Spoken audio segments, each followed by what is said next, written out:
본 면담은 디지털 생활사 아카이빙 사업과 관련하여 문화체육관광부에서 주최하고 한국문화원연합회와 서구문화원의 주관으로 수행하는 면담입니다.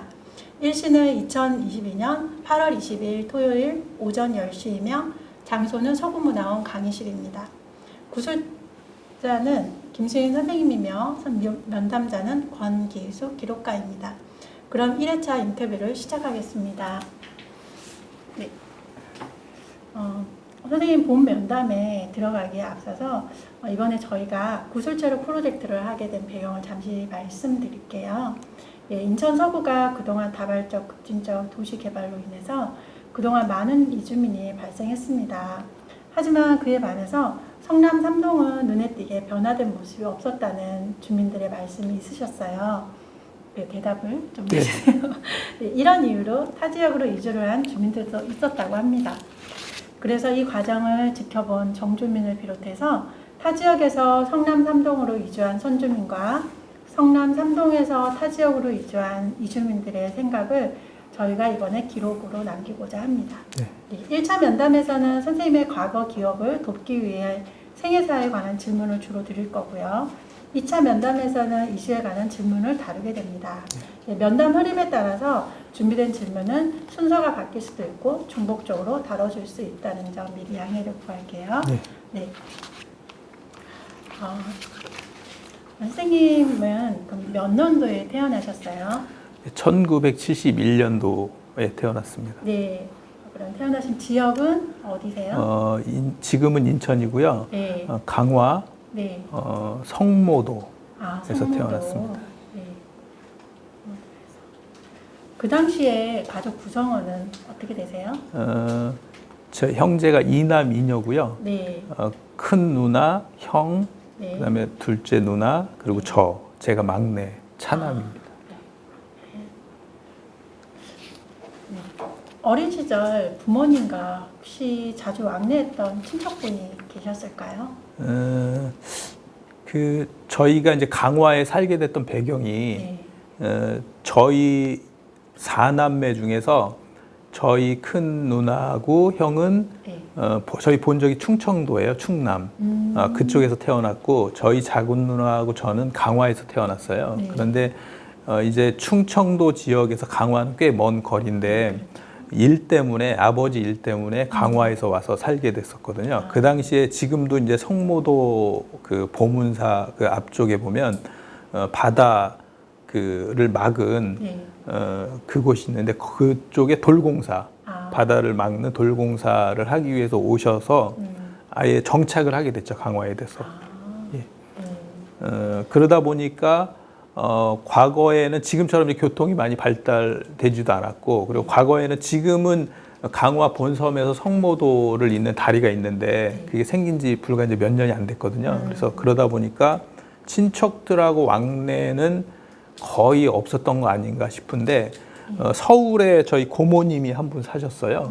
그래서 서울에 사는 고모님은 저희 집에 오시기도 하셨고 또 저희가 한두 번 어렸을 때 방문해가지고 인사드리고 그랬던 기억 정도 있습니다.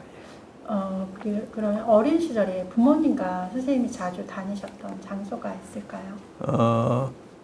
집에서 저희 형편이 그렇게 녹록하지를 않았어요. 살 때 아버지가 제가 아주 어렸을 때 돌아가셔서 그러다 보니까 가족들끼리 여가 생활을 한다거나 그런 기억은 거의 없었던 게 사실인 것 같고요. 가족들끼리 같이 갔던 곳은 주말에 교회 정도였지 않나 싶거든요. 그래요? 아버님께서 일찍 돌아가셨다고 하셨는데 몇 살 때 혹시? 제가 돌 지나서 한 2살 때 돌아가셨어요. 그래요? 어디 지병이 있으셨어요? 병이 있으셔가지고. 어머님께서 그러면 가족을 다 더 부양하셨게 됐죠. 네. 그러면 혹시 그 과거에 아버님이나 어머님이 하셨던 일은 혹시 없나요? 저희 어머니는 주로 이제 그 장사를 하셨거든요. 개인 장사죠. 그래서 제가 지금 저희가 이제 구술하는 그 내용 중에서 성남동이잖아요. 그래서 거북시장에서 장사를 오랫동안 하셨고 강화에서 살았을 때도 행상이죠. 네. 이제 그런 걸 하셨고 평생 거의 장사만 하셨던 것 같아요. 어머님이. 예, 예. 네. 선생님 지금 현재 거주하시는 지역은 어디? 지금은 검암동에 살고 있습니다. 검암동에. 네. 그러면 지금 그곳에 사신 기간은 언제부터 사신 거예요? 2009년 9월경에 제가 성남동에 살다가 이사를 와서 네. 현재까지 살고 있거든요. 언제까지? 네. 그래요. 네. 선생님의 그 사회적 과정을 조금 여쭤볼 텐데요. 예, 예. 초, 중고는 혹시 어느 학교를 나오셨어요? 초등학교는 인천 축현초등학교를 나왔고요. 예. 중학교는 인천 남중, 고등학교는 인천 대건고등학교. 축현초등학교는 전에 그 동인천에 있었거든요. 근데 예. 지금은 연수동 그쪽으로 옮겨갔고 예. 인천 남중은 제물포에 지금 있고 대건고등학교도 연수구 쪽으로 이사를 간 걸로 알고 있는데 네. 화수동에 있었고요. 선생님이 다니실 때는 하수동 예, 곳에서 예. 있었고요. 초중고가 지역이 대부분 가까운 거리였나요? 예.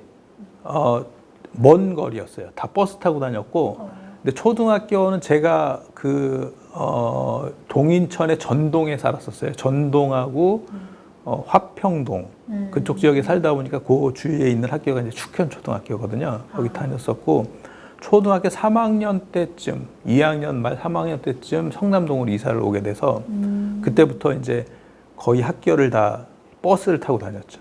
근데 그 전에는 중학교도 그렇고 고등학교도 그렇고 그 지역 주위로 해서 먼저 배정이 되잖아요. 그러다 보니까 다 동인천 쪽 아니면 제물포 쪽 그쪽 학교를 다니게 됐었던 것 같아요.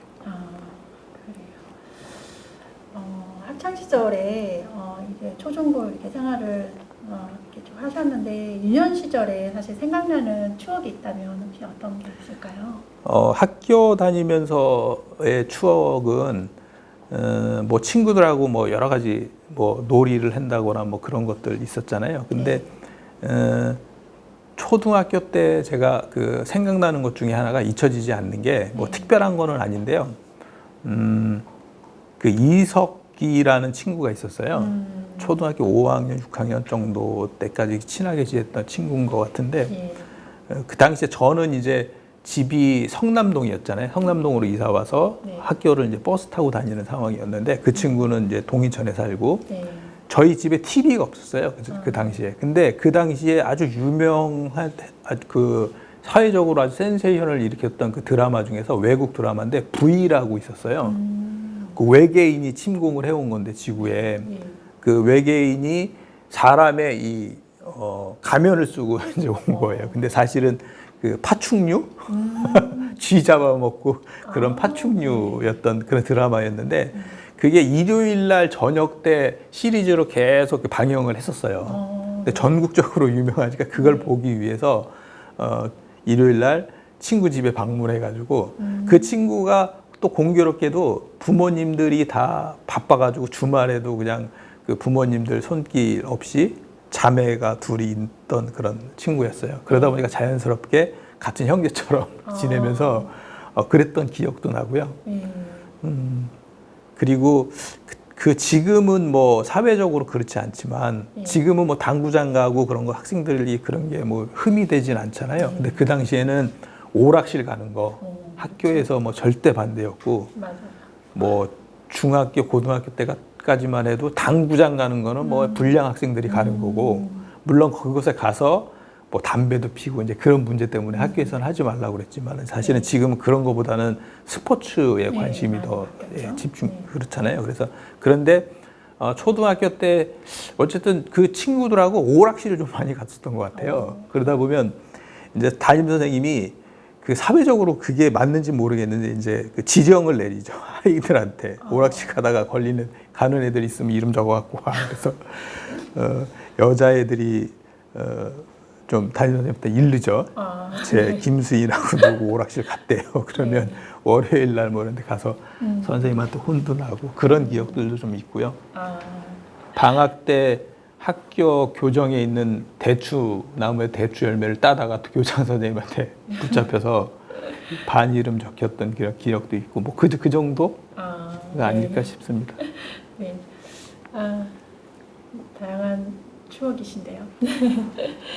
그러면 선생님의 청소년기는 혹시 어떻게 보내셨어요? 청소년 이제 뭐 중학교, 고등학교 정도 그 나이 정도 됐을 때는 제 기억에 남을 만한 특별한 기억은 사실은 없는 것 같아요. 근데 그럴 수밖에 없는 그 조건 중에 하나가 네. 제가 이제 집이 학교에서 멀잖아요. 네. 그러다 보니까 차로 얼마나 걸린 거였어요? 버스로 한 30분, 40분 정도 거리였거든요. 그러다 보니까 주말에 그 남는 시간 동안 네. 친구가 사실은 학교 친구가 없는 거죠. 주위에 사는 친구가. 어렵겠네요. 그렇다 보면 동네에 있는 친구들도 좀 한정돼 있고 그런 것 때문에 뭐 활동을 많이 한다거나 특별히 그럴 만한 그 여건은 아니었던 것 같은데 네. 특별히 지금도 좀 기억에 남는 게 예전에는 토요일 날 학교도 오전 수업을 했었거든요. 네, 맞아요. 네. 그리고 그러다가 이제 학교 그 직장도 그렇고 네. 오전 근무를 하다가 이제 토요 휴무해서 바뀌고 다 그랬었는데 제가 제일 좋아하는 시간이 그 토요일 오후였던 것 같아요. 그 오전 수업을 마치고 집에 돌아와서 점심을 먹고 있으면 낮잠 자기가 좋은 거죠. 네. 그래서 그 시간이 지금도 직장 생활하면서도 제가 느낀 건데 그 토요일 날 오후 시간은 부담이 없잖아요. 내일도 쉰다 그런 것 때문에. 근데 일요일 날 오후 같은 경우에는 내일 학교 가야 돼. 내일 직장 가야 돼. 그런 부담이 있었던 것 같은데 그래서 저는 항상 토요일 날 오후 시간은 잠을 잤던 것 같아요. 그런 기억이 있고요. 네. 잠을 자고 토요일 날 예전에 이제 교회에서 그 청소년부 예배는 토요일 날 오후에 모였었거든요. 그래서 일어나서 교회 갔고 그랬던 기억이 있고요. 그 외에는 뭐 소소하게는 그 동네 친구들하고 어울렸던 그런 기억들도 있는데 네. 그 정도 아닐까 싶습니다. 선생님은 그러면 청소년기에 어떤 학생이 좀 소극적인 적극적이거나 이렇게 굉장히 내성적이었어요. 그래서 고등학교 2학년 때, 뭐 1학년 때 담임 선생님들이 저를 면담을 하면서 직접적으로 얘기하는 게 수인아, 너는 내가 담임 선생님으로 너한테 해주고 싶은 말이 딱 두 가지가 있는데 첫 번째는 고맙다. 뭐냐면 아무 사고도 없이 그냥 조용한 학생이라는 거예요. 네. 근데 두 번째는 뭐냐면 너가 고쳐야 될 거는 뭐냐면 너가 근데 내가 담임 선생님이고 너가 학생이잖아. 그러면서 너가 있는지 없는지를 모르겠어. 그 정도였어요. 그래서 굉장히 내성적이었고 그런데 그걸 좀 고치려고 노력을 좀 많이 했어요. 그래서 대학 처음에 고등학교를 졸업하고 대학 갔을 때 친구 중에 한 명이 그런 친구가 있었어요. 그래서 자기 그런 걸 공감하는 거죠. 저하고 그런 성격적인 것들을. 그래서 자기가 그 성격을 고치려고 이제 우스갯소리로 나 미친 짓 많이 했다는 거예요. 그 시장거리를 다니면 자기의 굉장히 내성적인 성격을 고치려고 시장거리 다니면서 괜히 미친 사람처럼 뭐 이게 표현이 맞는지는 모르겠어요. 웃고 그런 행동들을 많이 했다는 거예요. 그렇게 하면서 주위에 있는 사람들의 어떤 시선, 일단 그 내성적인 사람들이 보면 자기 안에는 뭔가 있긴 있지만 그거를 남들 앞에서 이제 드러내기를 꺼려하고 또 이렇게 또 드러났을 때 그걸 부끄럽게 생각한다거나 뭐 그런 거 때문에 자기의 생각이나 그런 것들을 많이 얘기를 못 하잖아요. 그래서 그런 것들을 없애기 위해서 그런 행동들을 했다고 그러더라고요. 그래서 저도 개인적으로 되돌아봤을 때 고등학교 졸업하고 이제 청년 막 시작할 때쯤에 그 친구의 영향을 좀 받았던 것 같아요. 그래서 청년기 때는 오히려 좀 적극적으로 여러 가지 대학에서도 뭐 과대표도 하고 뭐 교회에서도 회장도 하고 그런 것처럼 좀 했었던 것 같아요. 그러니까 그 내성적인 걸 외형적으로 바꾸려고 예, 다른 대로 하신 거네요. 했는데 제가 한 40살 때쯤에 이런 얘기를 들었어요. 뭐 어떤 얘기를 들었냐면 그 서양 사람들은 네. 그 습성이 다 그렇진 않겠지만 외향적인 성격이 강하다. 서양 사람들은 그 미국 사람들이나 특히 그런 사람들은 좀 그렇잖아요. 네, 좀 굉장히 자기 생각을 뭐 꺼림없이 표현을 표현하고 잘하죠. 네. 그 반면에 동양 사람들은 좀 내성적인 면이 강하다. 그래서 동양 사람들은 마치 이제 그림을 그려도 수묵화처럼 정적인 그런 개념들이 많잖아요. 네, 그리고 그렇죠. 그걸 제가 들었을 때 어떤 생각이 들었냐면 아 나는 내가 가지고 있는 장점을 안 좋은 걸로 생각하면서 살았구나. 아, 그러니까 내성적인 사람들은 자기 안에 어떤 사상이라든가 생각들을 담아놓잖아요. 네. 그러면서 그거를 계속 이제 키우죠. 네. 그게 이제 단지 바깥으로 많이 표출이 안 돼서 그렇지만, 그래서 단순하게 이게 외향적이다, 내성적이다를 가지고 이게 좋은 거야, 나쁜 거냐 이렇게 판단을 하면 안 되는데 네. 우리가 흑백 논리처럼 이제 검정 거는 안 좋아. 하얀 게 깨끗한 거야. 뭐 네. 이렇게 하듯이 내성적이나 외향적인 것들을 좀 좋고 안 좋고로 판단을 하는 거 아닌가 그런 생각이 들더라고요. 그래서 근데 고등학교 선생님의 어디 선생님도 그때도 그런 영향을 받았었는데 나중에 제가 살면서 40살 이후가 됐을 때 그런 걸 접하면서 공감을 하게 됐죠. 아 그렇구나. 내성적이나 외형적인 게 좋고 나쁨의 문제는 아닌데 나는 내가 가지고 있었던 걸 좋은 쪽으로 좀 개발한다거나 그러기보다는 좀 다른 걸로 바꾸려고 그렇게 사는 거 아닌가 그런 생각이 좀 들더라고요. 힘들었을 것 같아요. 그죠? 그렇진 않았는데 하여튼 뭐 살다 보면 그런 것 같아요. 좀 뭐 제 성향이 그래서 그런지 모르겠는데 후회? 네. 그러니까 저는 뒤를 좀 돌아보는 스타일이 아니거든요. 살면서. 네. 그래서 생일 같은 거는 집에서 지금도 하지 말라 그래요. 왜냐하면 생일은 내 지나가 버린 거라고 생각하거든요. 물론 1년 동안 살아서 온 거잖아요. 네. 그래서 그런데 어쨌든 그런 상황, 내 개인적인 성격을 봤을 때 그런 그 생각이 많이 들었고 네. 지금도 그래요. 좀 내성적인 게 강해요, 사실은. 네. 장단점이 다 있는 예, 장단점이죠. 거죠.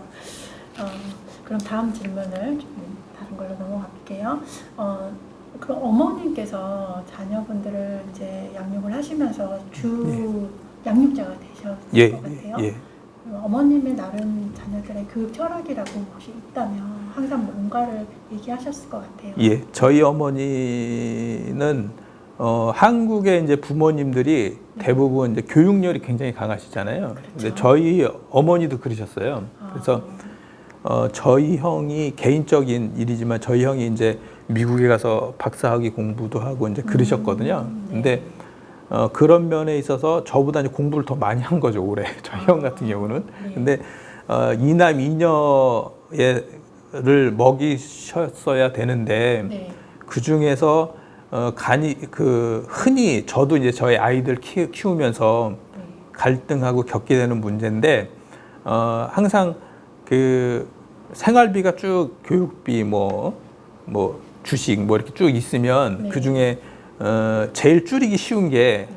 교육비인 거잖아요. 요즘에 특히 사교육비가 많은데 네. 근데 넉넉하게 어떤 교육비라든가 학원 보낸다든가 그런 건 없었지만 교육에 대한 문제는 뭐 양보라든가 이런 거는 없으셨던 것 같아요. 그러니까 너가 할 수 있으면 해야지. 뭐 그러셨던 것 같아요. 적극적으로 예. 해주셨나요?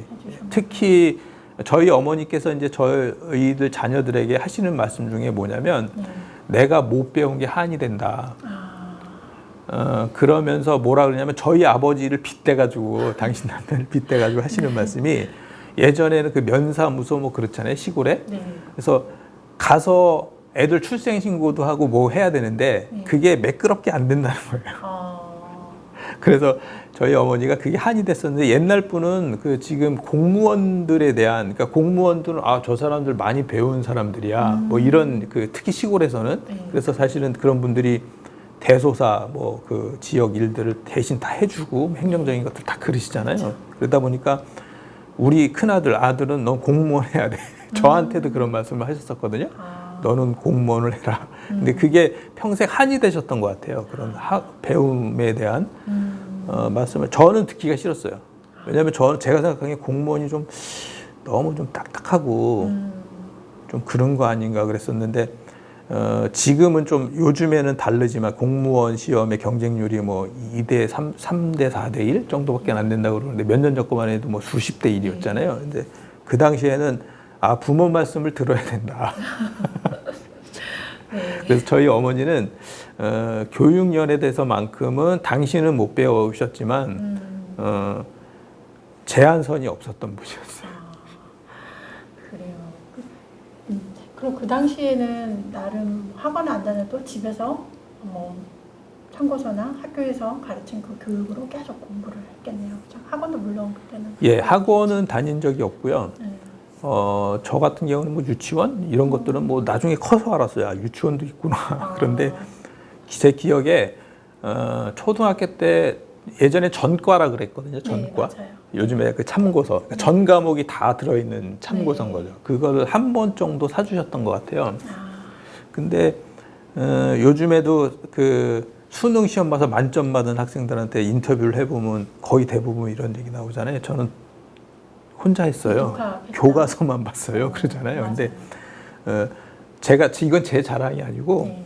초등학교 6학년 때 어떤 일이 있었냐면 시험을 봤는데 그때는 6학년 때 등수를 가르쳐 준 거예요, 선생님이. 점수하고. 네. 예전에는. 근데 주위에 있는 친구들이 제 점수를 보고 다 놀라는 거예요. 너 공부 이렇게 잘하냐? 그런데 저는 이런 거는 있었던 것 같아요. 뭐냐면 선생님들한테 대한 신뢰. 선생님은 나를 모르지만 내가 학생으로서 선생님한테 해줘야 될 신뢰는 뭐냐면 앞에서 가르치는 분이 있는데 졸면은 그거는 신뢰인 거죠. 그러면 내가 그걸 이해를 하든 못하든 저분이 말씀하시는 거에 대해서 무슨 얘기인지는 집중해서 들어야 되고 그래야 된다. 그런 건 어렸을 때도 있었거든요. 그러다 보니까 예전에는 사실은 저희 때는 뭐 학원 이런 거 모르겠어요. 대치동에 그 당시에 뭐 80년도 그때도 대치동에 뭐 무슨 강사가 뭐 그런 게 있었는지는 모르겠는데 흔하지는 않았어요. 주위에 뭐 학원 다니는 친구들이. 그런데 어쨌든 좀 그랬던 것 같아요. 수업 시간에 열중하고 그러는 것들이 조용한 친구다 보니까 주위에 있는 친구들은 저 친구가 뭐 그리고 아까도 말씀드렸다시피 뭐 오락실 갔다 온 친구 옆에 칠판 옆에 이름이 적히거든요. 네. 그러니까 항상 말썽을 부리는 거죠. 방학 때 괜히 학교 와가지고 교장 선생님한테 이름 지켜서 그런 애로 알고 있었는데 그리고 장난기가 좀 많았던 것 같아요. 내성적이면서도. 초등학교 때는. 그 친구들 예전에 이제 고무줄 놀이 많이 하잖아요. 여자친구들 그러면 고무줄 끊고 도망가고 하여튼 학업은 그 정도였었던 것 같아요. 네, 조용한 성격이셨지만 이제 조용하게 이제 나름 공부를 또 집중하면서 선생님의 말씀을 집중하면서 그게 또 효과가 있었네요. 그러면 선생님한테 대학 생활을 좀 여쭤볼게요. 전공은 전자. 예, 전공했습니다. 전자과. 예, 전자과. 그래요. 대학 생활은 선생님 어느 대학을 졸업하신 거예요? 지금은 인천재능대학이고요. 이름이 예. 인천재능대학의 전자과 졸업했습니다. 대학 생활은 어떻게 잘 보내셨어요? 대학 생활하면은 이제 몇 가지 떠오르는 추억들이 있는데 뭐냐면 그 과 학생들하고 뭐 학기별로 MT 가잖아요. 네. 그거 말고도 친한 학생들하고 MT를 많이 갔었어요. 재밌고 그러니까 갔었고 주로 이제 남자들은 대학 생활을 이제 그 예비역 군대 갔다 와서 하잖아요. 그러면 현역들이 못 느끼는 그런 그 서로 감정들이 있거든요. 그러면 그것들이 잘 맞는 친구들이 많았어요. 그래서 MT 갔었고 그리고 그 학교에서 늘 족구를 많이 했던 것 같아요. 늘 족구하고 그랬던 기억도 있고 또 하나 좀 제가 힘들었던 부분은 뭐냐면 대학 다니면서 이제 학비를 좀 스스로 좀 벌었어야 될 그런 상황들이었어요. 계속. 그래서 제일 쉬운 게 예전에 다녔던 회사에 다시 이제 그 아르바이트식으로 네. 다니는 게 제일 쉬웠는데 그렇지 않을 때는 이제 방학 동안 그 건축 일을 하는 거죠. 그래서 건축 일을 하는데 사실은 예전에 요즘은 보니까 뭐 8시간이면 8시간 딱 그거만 일을 하더라고요. 건축 네. 현장도. 근데 그전에는 좀 아침에 일찍 시작하고 뭐 그런 게 많았거든요. 네. 그러면 아침에 일찍 뭐 새벽에 일어났어야 되고 그리고 날씨 추우면 또 추운 대로 또 힘든 게 있고 근데 학교 다니면서 또 이제 과대표 일을 하다 보면 그 방학이라고 학교를 딱 끊을 수가 없잖아요. 그러면 네. 이제 학교에서는 학교 나름대로 교수님들이 자네는 왜 얼굴도 안 비치나 그런 거 있고 그랬었는데 그런 상황들이 좀 이렇게 남들에게 말 못할 그런 부담감 뭐 이런 것들이 많아가지고 학교를 다니는 그 학기 중에도 그런 부담감에 늘 시달렸던 것 같아요. 그래서 아침에 눈 뜨면 학교를 가야 되잖아요. 네. 그러면 이제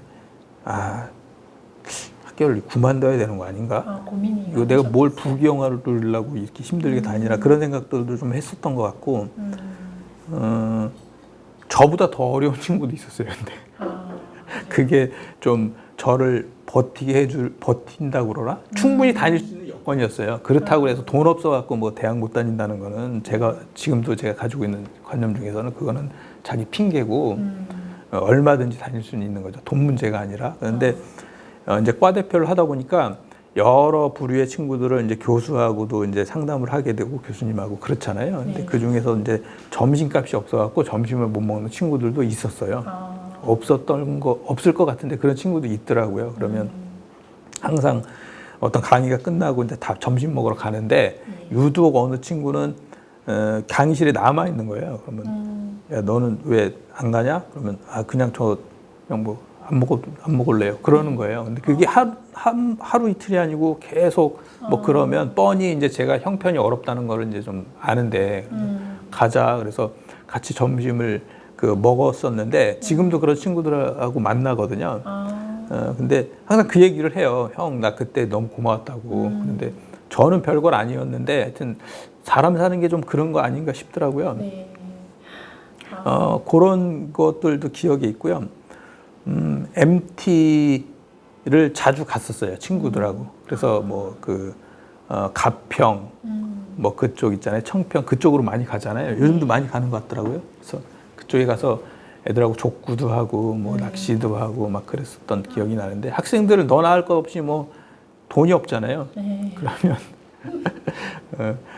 집에 있는데 형 차비가 없어 돈 보내줘 그런 문자도 보내고 그럼 나도 없어 알아서 오고. 네. 대학 생활은 그래도 청소년 시기보다는 적극적으로 뭔가 막 하셨겠죠. 그럼 아까 전에 그런 친구들과 여전히 연락을 하고 지내신다고 하셨는데. 예, 지금도 대학 그 동기들하고는 1년에 한 번씩 MT를 가요. 그래서 작년에도 그 친구들은 갔어요. 근데 저는 개인적으로 지금 코로나 시대가 한 3년 정도 이렇게 되잖아요. 근데 지금 와서 겪고 나서 생각해 봤을 때는 물론 코로나 때문에 걸려서 그 위중증으로 돌아가신 분들도 많잖아요. 그래서 이런 얘기는 좀 하면 안 된다는 건 알지만 저희 집에서도 저희 가족들은 다 걸리고 저만 안 걸렸거든요.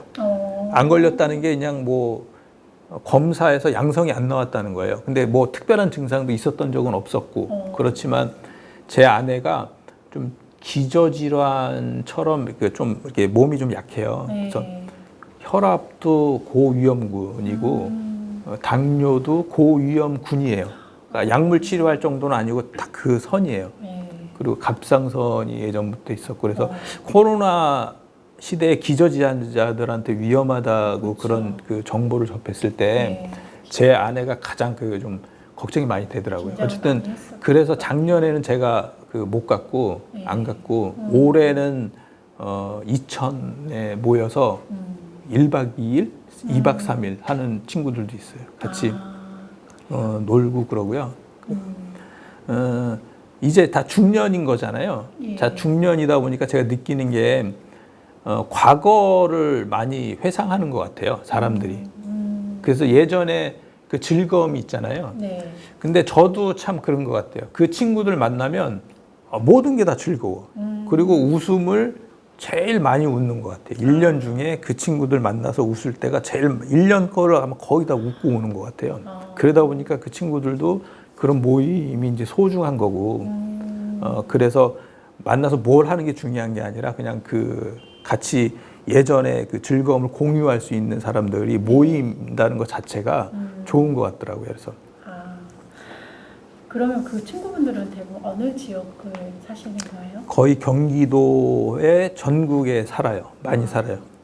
그래서 학교 다닐 때는 서울에 사는 친구들 반, 뭐 이런 경기도에 사는 친구들 반이었는데 지금은 광주에 사는 친구도 있고 뭐 일 때문에 부산에 내려가 있는 친구도 있고 뭐 경기도, 서울 뭐 다 골고루 있더라고요. 대체적으로 몇 분이서 만나시는 거예요? 한번 모이면 전체 지금 모이는 한 20명 정도 되고요. 네. 한번 그렇게 MT나 이렇게 가게 되면은 한 15명? 많이 모이면은 족구를 4팀으로 나눠서 이제 그렇습니다. 너무너무 즐거우실 것 같아요. 이분들을 만나면. 그러면 선생님의 성장 과정에서 20대에 사실 이제 사회적, 역사적인 이제 사건들이 좀 있었긴 했거든요. 네. 그래서 그와 관련된 일화나 직접 경험하신 일이 있을까 해서 연표를 좀 가져와 봤습니다. 그래서 91년도면 사실 선생님이 20살, 71년 이후에 20살 되거든요. 이후에. 예, 예. 그래서 보시면 혹시 들으셨거나 동네 그걸로 인해서 간접적으로 직접적으로 영향을 받았던 때가 있었는지 한번 말씀해 주시겠어요? 사회적 이슈라 그러면은 이제 네. 90년대에는 제가 이제 군대에 있을 때인데 네. 그 북한의 김일성 주석이 그 1994년 7월 9일인가 그 사망했거든요. 네. 근데 그날 저희 작은 아버지가 돌아가셨어요. 같은 날. 예. 그래서 전 군에 이제 비상이 걸린 거죠. 그 네. 외출 외박 안 되고 네. 비상근무하고 그래서 그때 죄송합니다. 문상을 못 갔어요. 아이고. 근데 이제 상황은 어쩔 수 없는 거잖아요. 그래서 마음은 편했지만 어쨌든 그 저희 아버지가 형제가 저희 아버지가 일찍 돌아가신 그 상황 때문에 네. 또 특별히 이제 그 저희 작은 집하고는 왕래가 이렇게 많지가 않았거든요. 근데 그 뒤돌아서 생각해 보니까 그런 게 좀 마음에 좀 걸리더라고요. 어쨌든 상황은 그렇게 됐었는데 어쨌든 그런 상황이 있었고요. 80년대 그쪽에 그때는 사회적으로 학생 운동이 굉장히 많이 심했었어요. 네. 그래서 제가 중학교 다닐 때는 인천 남중학교 다녔으니까 재물포잖아요. 그럼 네. 재물포역 그쪽에는 그 인천대학이 있거든요. 네. 항상 그 금요일 날 되면 유난히 막 그 금요일 토요일 날 데모를 많이 했었던 것 같아요. 데모하면 이제 버스가 못 다니죠. 그 길거리 다 점거해가지고 하니까 그래서 삥 돌아서 뭐 수십 킬로까지 뭐 걸어서 가야 되겠고 체류탄 냄새는 그때 이제 경험을 해본 거죠. 제가 직접 학생 운동은 안 했지만 90년대 초에도 한참 많이 했었죠. 그래서 그런 경험이 기억이 좀 있습니다. 이게 간접적인 경험이네요, 정말. 예. 불편하죠. 아무래도 전국적으로 이런 일들이 있었으니까. 네. 그러면 지금은 선생님의 그 직업과 군 생활에 대해서 좀 여쭤볼게요. 네. 선생님 첫 직장은 몇 살에 어디에서 시작하셨어요? 직장은 제가 대우통신에 1996년도에 예. 대우통신에 입사를 했고요. 예. 그 당시에는 이제 그 시흥시에 통신 쪽만 담당하는 그 시흥 뭐라 그랬죠? 분소죠. 네. 예, 분소가 있었어요. 그래서 네. 그쪽에서 근무를 했었고요. 네. 그때 나이가 16년이면 16년이면 몇 살 정도? 지금 제가 직장을 26년 다녔거든요. 네. 28살? 네. 한 25살 정도, 정도? 26살, 7살 정도 된 것 같네요. 예. 27살 정도. 그럼 그때 첫 입사를 하시고 지금까지 이렇게 쭉 살아오시면서 직업의 어떤 변화 과정이 있으셨을 것 같아요. 아까 저기 말씀을 하나 하셨는데 좀 전에 그 사회적 이슈라든가 이런 거 네. IMF를 그 대우통신 다니면서 겪었어요. 제가 IMF가 98년도였잖아요. 네. 그러니까 96년도에 입사해가지고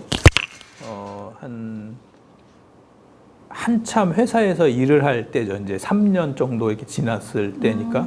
근데 IMF 때 제가 대우통신을 다녔는데 이제 그 우리나라 그룹들 중에서 대우그룹이 좀 어려웠잖아요. 그래서 정리해고를 한 15번 정도 했었던 것 같아요. 네. 한 6개월에 처음에는 뭐 1년에 한 번, 그리고 그 다음에 6개월에 한 번, 뭐 3개월에 한 번 이런 식으로 정리해고를 하는데 조금 이 큰 회사는 네. 그 직원들이 많잖아요. 네. 그러다 보니까 정리해고를 할 때 그 협력 회사하고 관계가 중요하잖아요. 큰 회사들은. 네. 그래서 담당들이 뭐 많은 일을 안 해도 협력 회사 사실은 그 도움으로 회사가 유지되는 게 사실 많거든요. 네. 그러면 막내부터 정리해고를 하는 거죠. 네. 일반적으로 생각했을 때 나이 많은 정년에 가까운 사람들을 해고를 해야지 그러는데 이제 사회적으로는 사실은 조직은 그렇지 않잖아요. 그분들이 다 칼자루를 쥐고 있는데 그렇죠. 그러니까 막내들부터 정리해고를 하는 거죠. 실질적으로 일을 할 수 있는 사람들이 나중에는 네. 좀 적어지는 거고 그렇다고 나이로 다 자르는 건 아니고 그러다 어느 정도 정리해고가 되면 이제 그 윗선에서 자기가 아랫사람 자를 때 사인했던 사람들 먼저 네. 이제 정리해고 하잖아요.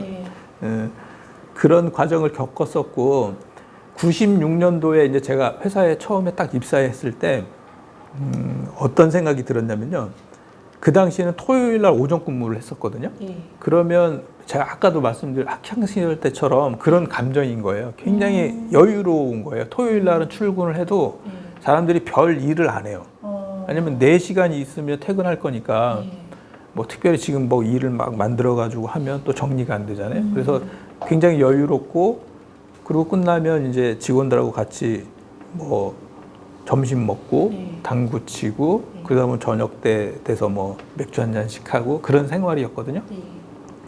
그때 딱 느낌이 뭐냐면 아직 사회 초년생이라 이제 세상이 어떤 건지를 모르는 상태에서의 느낌이 사는 게 이런 거구나.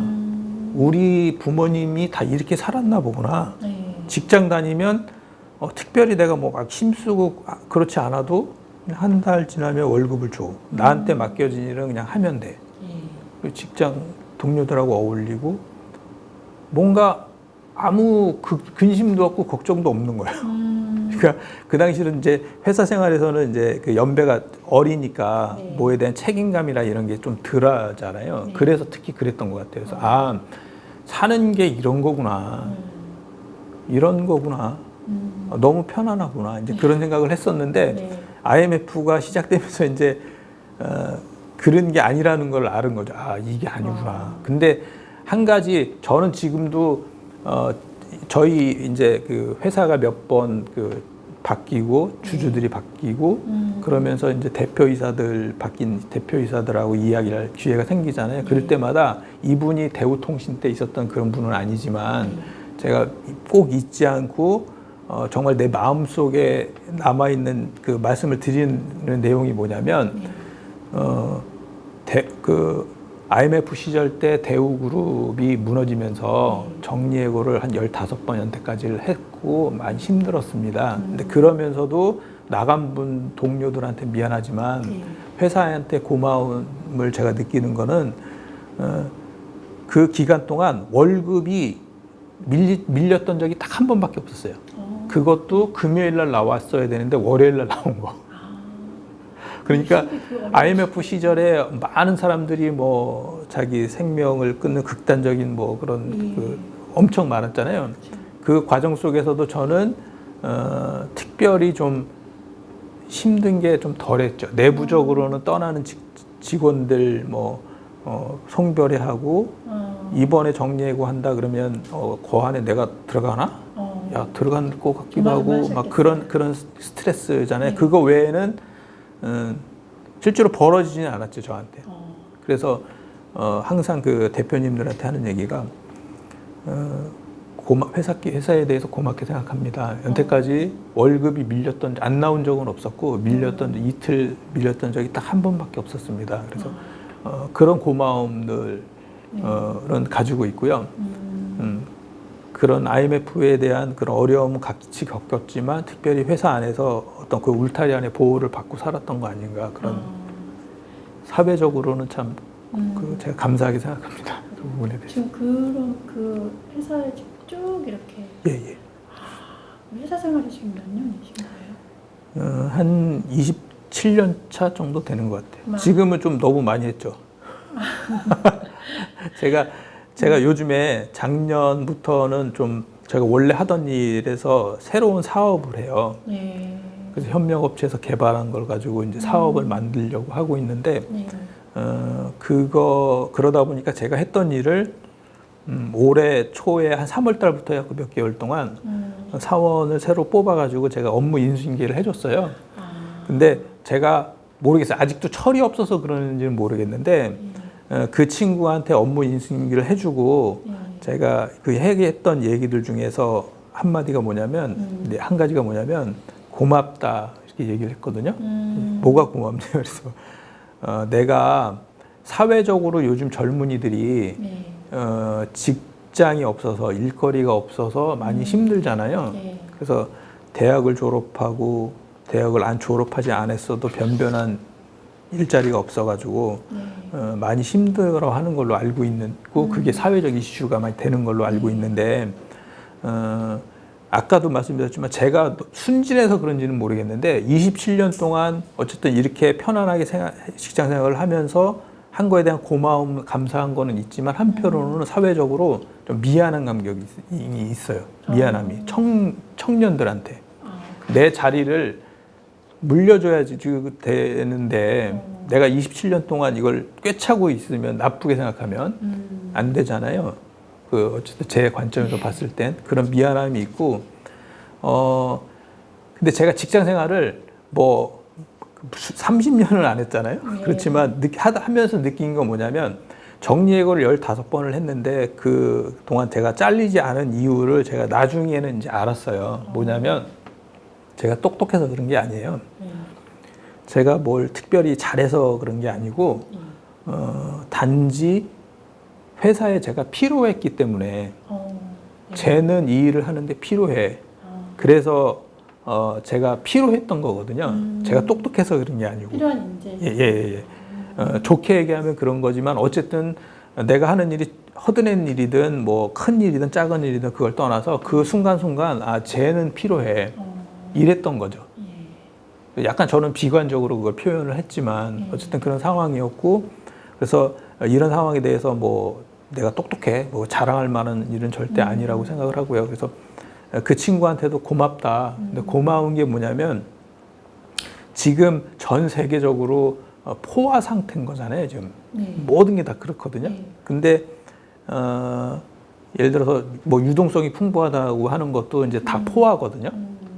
기존에는 지금까지는 모든 산업이라든가 경제가 양적으로 성장만 한 거죠. 그러면서 서로 다 분배가 된 거죠. 부라든가 이런 것들이 먹고 살았는데 이제 인구 절벽이라 그래가지고 인구가 더 이상 늘지를 않으니까 기존에 제품을 10개를 생산했던 걸 쓸 수 있는 사람이 줄어드는 거잖아요. 수요가. 그러다 보니까 문제가 되는 거잖아요. 경제가 무한정 늘어날 수는 없는 거니까. 그래서 사회 곳곳에 경제적인 그런 문제들 때문에 이제 젊은이들의 직장 문제 이제 그런 것들이 나오는 거잖아요. 근데 제가 하는 일 중에서도 제가 한 회사에 27년을 살았지만 회사한테 또 미안한 게 뭐냐면 내가 하는 일이 어쨌든 양적이든 질적이든 성장을 해야 돼요. 그러면 회사에서는 그거를 지표로는 매출이라고 하잖아요. 매출이 계속 늘어나야 작업 현장이 됐든 사무실이 됐든 자리를 계속 늘리고 그러면 그 사원들을 젊은 사람들을 채용을 하는 거잖아요. 그러면서 외형적이든 내형적이든 이렇게 회사가 성장을 하게 되는데 일단 우리 회사뿐만 아니라 다른 회사들도 다 일부 대기업 외 빼고는 그런 게 안 되는 거죠. 점점 매출이 줄어드는데 어떻게 사원을 뽑아. 이제 그런 거잖아요. 근데 그런 상황 속에서도 내가 가꾸고 했던 일을 젊은 너한테 맡겨줄 수 있어서 나는 고맙다. 이제 그런 얘기였거든요. 근데 그 친구도 직장을 다니긴 다녔지만 어디 직장에 뭐 계약직식으로 해가지고 계속 근무를 했던 친구예요. 그러니까 저희 회사가 그 친구 입장에서 봤을 때는 이제 좋은 기회인 거죠. 그래서 열심히 해라 그러면서 그런 얘기를 했었는데 그거는 제 진심이었고요. 지금 이제 또 그러다 보니까 열심히 해야 되는 이유가 생긴 거예요. 뭐냐면 내가 앞으로 제가 정년퇴직하려면 지금 한 8년 정도 남았거든요. 그러면 그 다음에는 지금 제 직급에서 회사를 더 다니려면 이사 승진을 하든지 이제 그래야 되는데 그거는 완전히 차원이 다른 문제고 내가 사회적으로 그러면 이런 상황에서 젊은 사람들에 대한 미안함 또 내가 하던 일을 젊은 사람한테 물려줬을 때의 고마움 그런 걸 느낀다면 제가 사회적으로 해야 될 일이 내가 지금 준비하는 새로운 사업을 열심히 해서 그걸 사업화를 시켜야 된다. 그래야 이제 채용이 되는 거잖아요. 새로운 사원들 채용을 되면 그 사람들의 사회적인 어떤 그 문제 또 일부 해소를 뭐 티도 안 나겠지만 해줄 수 있는 그런 어떤 사회적인 의무감이 있다고 생각이 들어요. 근데 이제 한편으로는 조심해야 될 게 직장 생활을 하면서 제가 느낀 게 뭐냐면 그 친구한테도 그 젊은 예전에 같이 근무했던 친구들한테도 군 생활한 거는 아무것도 아니야. 사회생활은 군 생활보다 사회생활이 더 치열한 거야. 이제 그렇게 얘기를 하거든요. 예전에는 지금은 군대에서 뭐 구타 이런 거 얼차례는 없지만 예전에는 많았어요. 그래도 뭐 얘기 안 하고 그냥 지내잖아요, 다. 그렇죠. 근데 사회생활은 군대처럼 예전처럼 뭐 구타 얼차례 뭐 이런 거는 없지만 사회생활은 군대는 내가 버티면 옛말에 뭐 국방부 시계는 거꾸로 매달려 있어도 돌아간다는 말이 있거든요. 내가 상황이 어떻든지 간에 2년 6개월 요즘엔 좀 줄였겠지만 지나면 제대한다는 거예요. 근데 사회는 그렇지 않죠. 못하면 너 나가야 돼. 이런 어려운 때가 있으면 너 나가야 되고 너 내보내지 못하면 나갈 수밖에 없게 만들어. 그게 사회인 거야. 그래서 이제 그런 사회 구조 상황 속에서 이제 내가 지금 이제 여러 가지 갈등 상황은 40대부터 생기는 거죠. 그런 갈등은 뭐냐면 제가 느낀 건 뭐냐면 이렇게 사회생활이 치열한 거잖아요. 사실 치열하거든요. 그러면 그 속에서 자기 밥그릇 챙긴다는 말이 있잖아요. 사람은 어느 사회에서 살든지 제가 기본적으로 생각하는 건 나눠 먹는 걸 할 줄 알아야 되거든요. 그거는 우리 가족들끼리 있을 때 가족이 4명인데 밥 한 그릇 있으면 당연히 나눠 먹어야 되는 거죠. 그렇잖아요. 그럼 부모 입장에서 너희들 더 한 숟가락 더 먹어라 이렇게 줄 수 있는 그런 문제일 뿐인 거고 회사에서도 같은 팀, 같은 부서 이렇게 있으면 제일 기본적으로 나눠 먹는다고 생각을 해야 되는 거예요. 그렇잖아요. 근데 사람들은 내가 팀장이면 나만 해야 돼. 어디 감히 팀장 자리를 넘봐. 이게 사실이거든요. 그리고 내가 오래 버틸려면 내가 가지고 있는 얼마 지식도 아닌 거를 노하우라고 생각을 하는 거죠. 그럼 절대 공개를 안 하잖아요. 그걸 공개하는 순간 아까 말씀드렸다시피 내가 필요가 없어지는 거죠. 얘가 할 수 있으면 나는 필요가 없으니까 이제 그렇게 생각을 해서 적자 생존의 약육강식의 세상이 직장이라고 저는 생각을 하는데 그러다 보면 좀 어떻게 보면 삭막해지고 그렇지만 그렇게 되는 거죠. 그래서 그러면 이제 그런 생각이 들 거잖아요. 아, 내가 8년 동안 그래도 버틸려면 뭔가 나만의 것이 있어야 되는데 그렇잖아요. 근데 이제 나이가 이 정도 먹다 보니까 이제 그런 거에 대해서 좀 무감각해지는 건지는 모르겠는데 뭐냐면 회사의 대표이사 신입사원 때는 굉장히 어려울 거잖아요. 근데 저 정도 되면 어렵지가 않아. 뭐 자주 대화에서도 하지만 또 저만의 생각인지 모르겠지만 제가 그분들한테 뭐 할 말 못할 말은 없어. 이게 회사를 위해서 필요하다 그러면 나는 얘기를 해야지 되는 게 맞는 거잖아요. 그죠? 그래서 저희 팀원이 지금 새로운 사업을 준비하면서 이제 3명인데 그분들한테도 제가 그런 걸 많이 느껴요. 특히 특히 이제 뭔가 새로운 일을 시작하는 그 상황에서 자기 자리를 이제 잡으려고 막 할 거 아니에요, 세 명이. 그러면 그렇게 해서 딱딱딱 분업해 가지고 하면 되는데 될 것이라고 생각을 했는데 실제로 겪어보면 그 안에서 자기 자존감이라든가 어떤 자기 그 영향력을 확대를 하려고 하는 그 시도들을 많이 하잖아요, 저마다. 그렇죠. 그러려면은 제일 쉬운 게 내가 뭘 잘해 드러내는 것보다도 제일 쉬운 게 상대방을 깎아내리는 거죠. 그게 제일 쉬워요, 현실적으로. 쟤 너 바보냐? 그것도 못하게? 예를 들어 그렇다 그러면 얘 바보 되는 거잖아요. 그러면 자기는 똑똑하진 않아도 그냥 일반 보통이 되는 거니까. 그게 사회인 거라고 많이 느끼거든요. 그래서 그런 갈등을 많이 해요. 그래서 내가 8년을 더 근무하는 게 중요한 게 아니라 이런 상황 속에서 내가 정말 사회적으로 그러면 이 회사를 위해서는 이 사업화를 성공하면 매출이 거기서 발생하니까 회사는 더 이상 바랄 게 없잖아요. 그리고 사회적으로는 사원들을 많이 충원을 해서 부서를 하나 조직하면 또 사회적으로 도움이 되는 거고. 물론 그렇게 생각을 하는데 제 직장 생활에 대해서 지금 얘기하는 거죠. 네. 그런 그런 그 갈등을 많이 그런 생각들을 많이 하고 있고요. 예, 그런 상황입니다. 그래요. 그러면 그 직장 일을 하시면서 가장 보람이 있었다고 느낄 때가? 예전에는 제가 처음에 입사해가지고 이제 통신 장비 시험을 했거든요. 그때는 보람이 정말 그 지금 와서 생각해 보면 뭐 별건 아닌데 통신 장비 한 대가 금액이 1,000억짜리도 있었어요.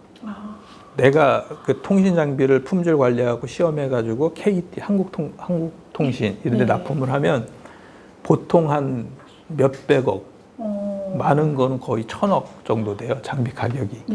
그럼 그런 장비들을 1년에 뭐 한 매달 하는 거는 불가능하고 한 대여섯 시스템 정도 개인들이 납품을 하거든요. 그러면 그 금액 자체가 상상을 할 수 없는 금액이잖아요, 장비 한 대가. 그래서 그런 거를 생산을 하고 품질 관리를 해갖고 납품을 했을 때 그 남다른 보람이라 그럴까요? 일반적으로 회사들이 뭐 1년 매출되는 금액을 내가 해서 매출을 올렸다고 했을 때 느끼는 그런 보람들이 좀 있었고요.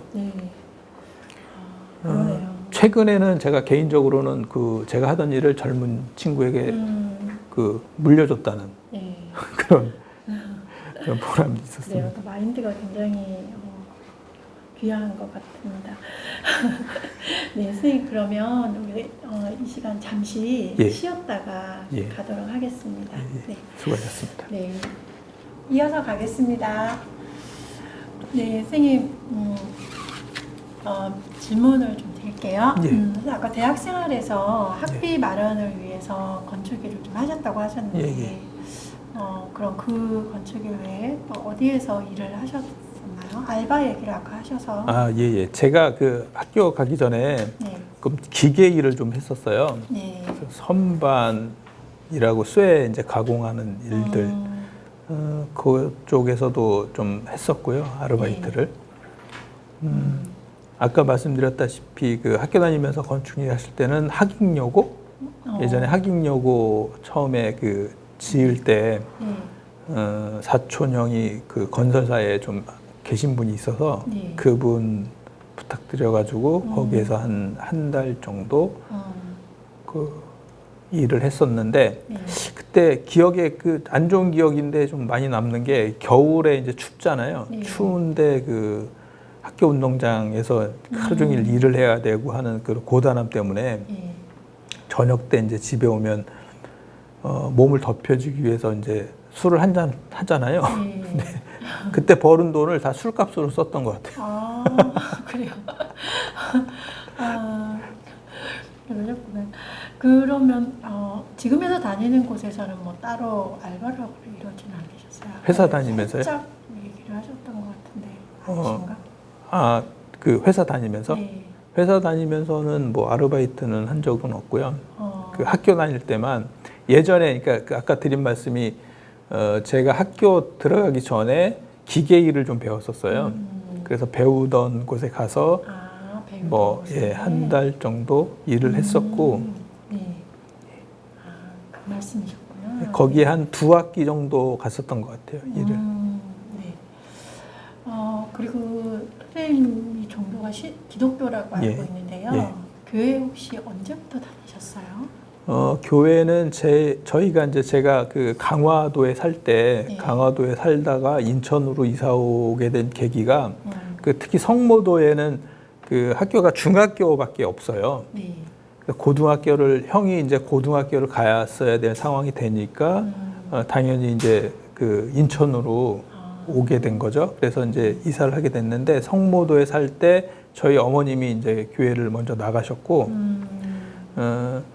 저는 아주 어렸을 때죠. 아주 어렸을 때 한 3살, 4살쯤에 교회를 갔던 기억이 있어요. 그래서 자연스럽게 뭐 모태 신앙이라고 하는 뭐 그런 건 아니고요. 그 어렸을 때부터 갔던 기억이 나는데. 그때 그러면 가족분들도 다른 형제분들도 다 어머님하고 같이 이렇게 자연스럽게 예. 저희 형제들은 좀 뭐 독실하다 그럴까요? 신앙심이 그런 편이에요. 그래서 저희 형이 지금 목사님이시고 대학 교수, 신학대학 교수시고, 그러니까 좀 어머님이 특히 아까도 전 시간에 말씀드렸지만 아버지가 좀 일찍 돌아가셔서 저희 4남매 생계를 다 책임지시다 보니까 그 삶이 굉장히 고단하셨을 거잖아요. 네. 근데 그런 그 고단함을 그 신앙의 힘으로 많이 극복하셨던 것 같아요. 네. 그래서 제 기억에 지금 남는 게 저희 어머니가 지금 손이 이렇게 좀 안 구부러져요. 지문이 없어. 너무 많이 일을 많이 하셔가지고. 예. 그래서 평생 이제 일을만 하셨던 건데 요즘 이유는 어떤 세상인지는 모르겠는데 요즘 세상은 그렇잖아요. 그 막연한 성실함이 아닌 거잖아요. 그렇죠? 이제 결과를 같이 또 따지니까 결과가 좋아야지 과정만 너가 열심히 했다고 그래가지고 그게 그런 세상인 거잖아요. 근데 이제 저도 저희 어머니를 보면서 세상이 좀 그렇구나 그런 걸 많이 느끼거든요. 그 부분에 대해서. 근데 저희 형도 그렇고 이 세상에서 제일 존경하는 분이 그러다 보니까 저희 어머니이세요. 자식들을 위해서 그만큼 지문이 닳아서 없어질 정도로 일하는 게 쉽지는 않잖아요. 그렇지. 사람이. 얼마나. 예. 그래서 그런 어떤 삶의 고단함을 신앙의 힘으로 많이 극복을 하셨던 것 같고요. 그런 환경 속에서 저희 형제들도 자연스럽게 어머니의 그런 신앙을 많이 보고 배우는 거죠. 그래서 제가 학교 다니면서 기억에 남는 게 저희 어머니가 나중에 저희들 컸을 때는 눈물을 좀 보이셨는데 자라면서는 거의 한 번도 우시는 걸 본 적이 없거든요. 근데 그런 고단한 삶 가운데서도 새벽 기도를 꼭 가시더라고요. 그 새벽 기도를 갔다가 오셔서 특이했던 게 뭐냐면 저희들 자고 있잖아요. 다 자고 있는데 새벽 기도 갔다 오셔가지고 꼭 제 머리에다 손을 얹고 기도를 해주시는데 우시는 거예요. 울면서 기도를 해주시는 거예요. 그러니까 그 당신의 그 하소연을 나한테 바람이라든가 그런 어떤 생활 속에서 못 해주는 그 부모의 마음들 그런 것들을 담아서 하나님께 이제 기도를 하시는 거죠. 울면서 하소연을 하시던 그런 기억이 나고 제가 아까도 말씀드렸는데 예전에는 저희 중고등학교 때는 당구장에 가는 것도 어떤 학생들한테는 범죄였거든요. 못 갔잖아요. 근데 저라고 왜 갈 수 있는 기회가 없었겠어요? 있었잖아요. 근데 참 저희 어머니께도 감사하고 그런 게 뭐냐면 그런 제가 당구뿐만 아니라 뭐 술, 담배 나중에 자라면서 청년 때는 술, 담배 누구보다도 많이 하고 살았지만 어쨌든 학교 다니면서 그런 갓길로 빠질 수 있는 그 기회가 있었는데 그때마다 희한하게 늘 새벽기도 갔다 와가지고 저를 위해서 울면서 기도하시던 그 어머니가 생각이 나더라고요. 그래서 딱 끊을 수 있는 그 기회가 몇 번 그런 기회였어요. 제가 곁길로 빠지지 않고 그나마 그냥 있을 수 있는 그런. 그 어머님께서 그렇게 하신 게 선생님 외에도 다른 자녀들도 다 그렇게 해주셨던 건가요? 저한테만 새벽 기도를 해주셨던 것 같아요. 기도를 갔다 오셔가지고. 막내? 근데 그때는 이제 알잖아요. 아무리 뭐 잠을 알잖아요. 근데 좀 뭐랄까 좀 그 감정이 예. 뭔지는 알겠는데 엄마의 마음을 왠지 좀 좋지는 않더라고요. 근데 저희 자녀들 키울 때 제가 저희 아들한테 실수를 많이 했던 게 뭐냐면 저는 눈물을 굉장히 싫어했거든요. 모르겠어요. 제 안에 있는 눈물이 많아서 남들한테 이렇게 그런 건지 모르겠는데 저희 아들놈이 뭐 툭하면 뭐 울면 되는 줄 알고 그러는 것 같아요. 근데 그걸 많이 그 다른 게 기분 나쁜 게 아니라 우는 것 자체가 기분이 나빠서 많이 혼냈던 기억이 나요. 하나의 감정 소출이었는데. 예. 네. 선생님 시흥시에 근무지가 있다고 하셨거든요. 그래서 집 마련 같은 경우 성남동에서 그러면 통구. 예, 출퇴근은 그 인천에서 했고요. 예. 그 전철을 타고 가게 되면 동암역에서 1호선 타고 가서 부천에서 내리면 부천에서 시흥으로 당시에 이제 산하나를 넘는데 마을버스가 다녀요. 거기에 여우고개, 하우고개라는 재미난 고개가 있어요. 그쪽을 통해서 마을버스로 갈 수가 있고요. 그리고 인천 시내버스 지금도 있는데 22번이 시흥시 대하동까지 가요. 노선이 시흥시 대하동에서 그 서창동, 지금 그 어린이 대공원 있잖아요. 네. 그쪽으로 산업도로로 해가지고 주안 거쳐서 동인천으로 가서 그게 동인천에서 그 신현동, 원창동 거기까지 가거든요. 그러면 동네까지 오는 거예요. 인천하고 인천 한 바퀴 반 바퀴를 도는 거예요. 인천 반 바퀴를 돌아서 시흥까지 가요. 그게 한 코스가 한 1시간 30분 정도 되는데 예전에는 그 회사 일을 할 때 그 밤새는 일이 많았어요. 네. 시험하는 과정 중에 그런 것들이. 그래서 이제 피곤한 날은 그 다음날 아침에 퇴근할 때는 22번을 타는 거죠. 타면은 시간이 오래 걸려도 잘 수가 있는 거죠. 버스 안에서. 자면서. 예, 그렇게 생각을 했고요. 예전에 대우통신에서 사원을 뽑을 때 이게 뭐 맞는 얘기인지는 모르겠는데 그 그룹마다 회사마다 그 연줄이 있고 지역이 있어요. 특히 이제 저희 회사는 통신 장비를 한국통신에 납품하는데 그러면 삼성, LG, 한화, 대우 이렇게 납품을 했거든요. 그러면 지역별로 좀 이렇게 나눠져 있어요. 어느 지역은 어디에서 하고. 그러면 저희 회사도 그래서 그쪽 지역에서 사람을 많이 뽑는 거예요. 그래서 전라도하고 경상도에서 많이 뽑았어요. 그럼 제 동기들도 그렇고 후배들도 그쪽에서 온 친구들이 많았거든요. 근데 그 친구들은 이제 자취를 했죠. 그래서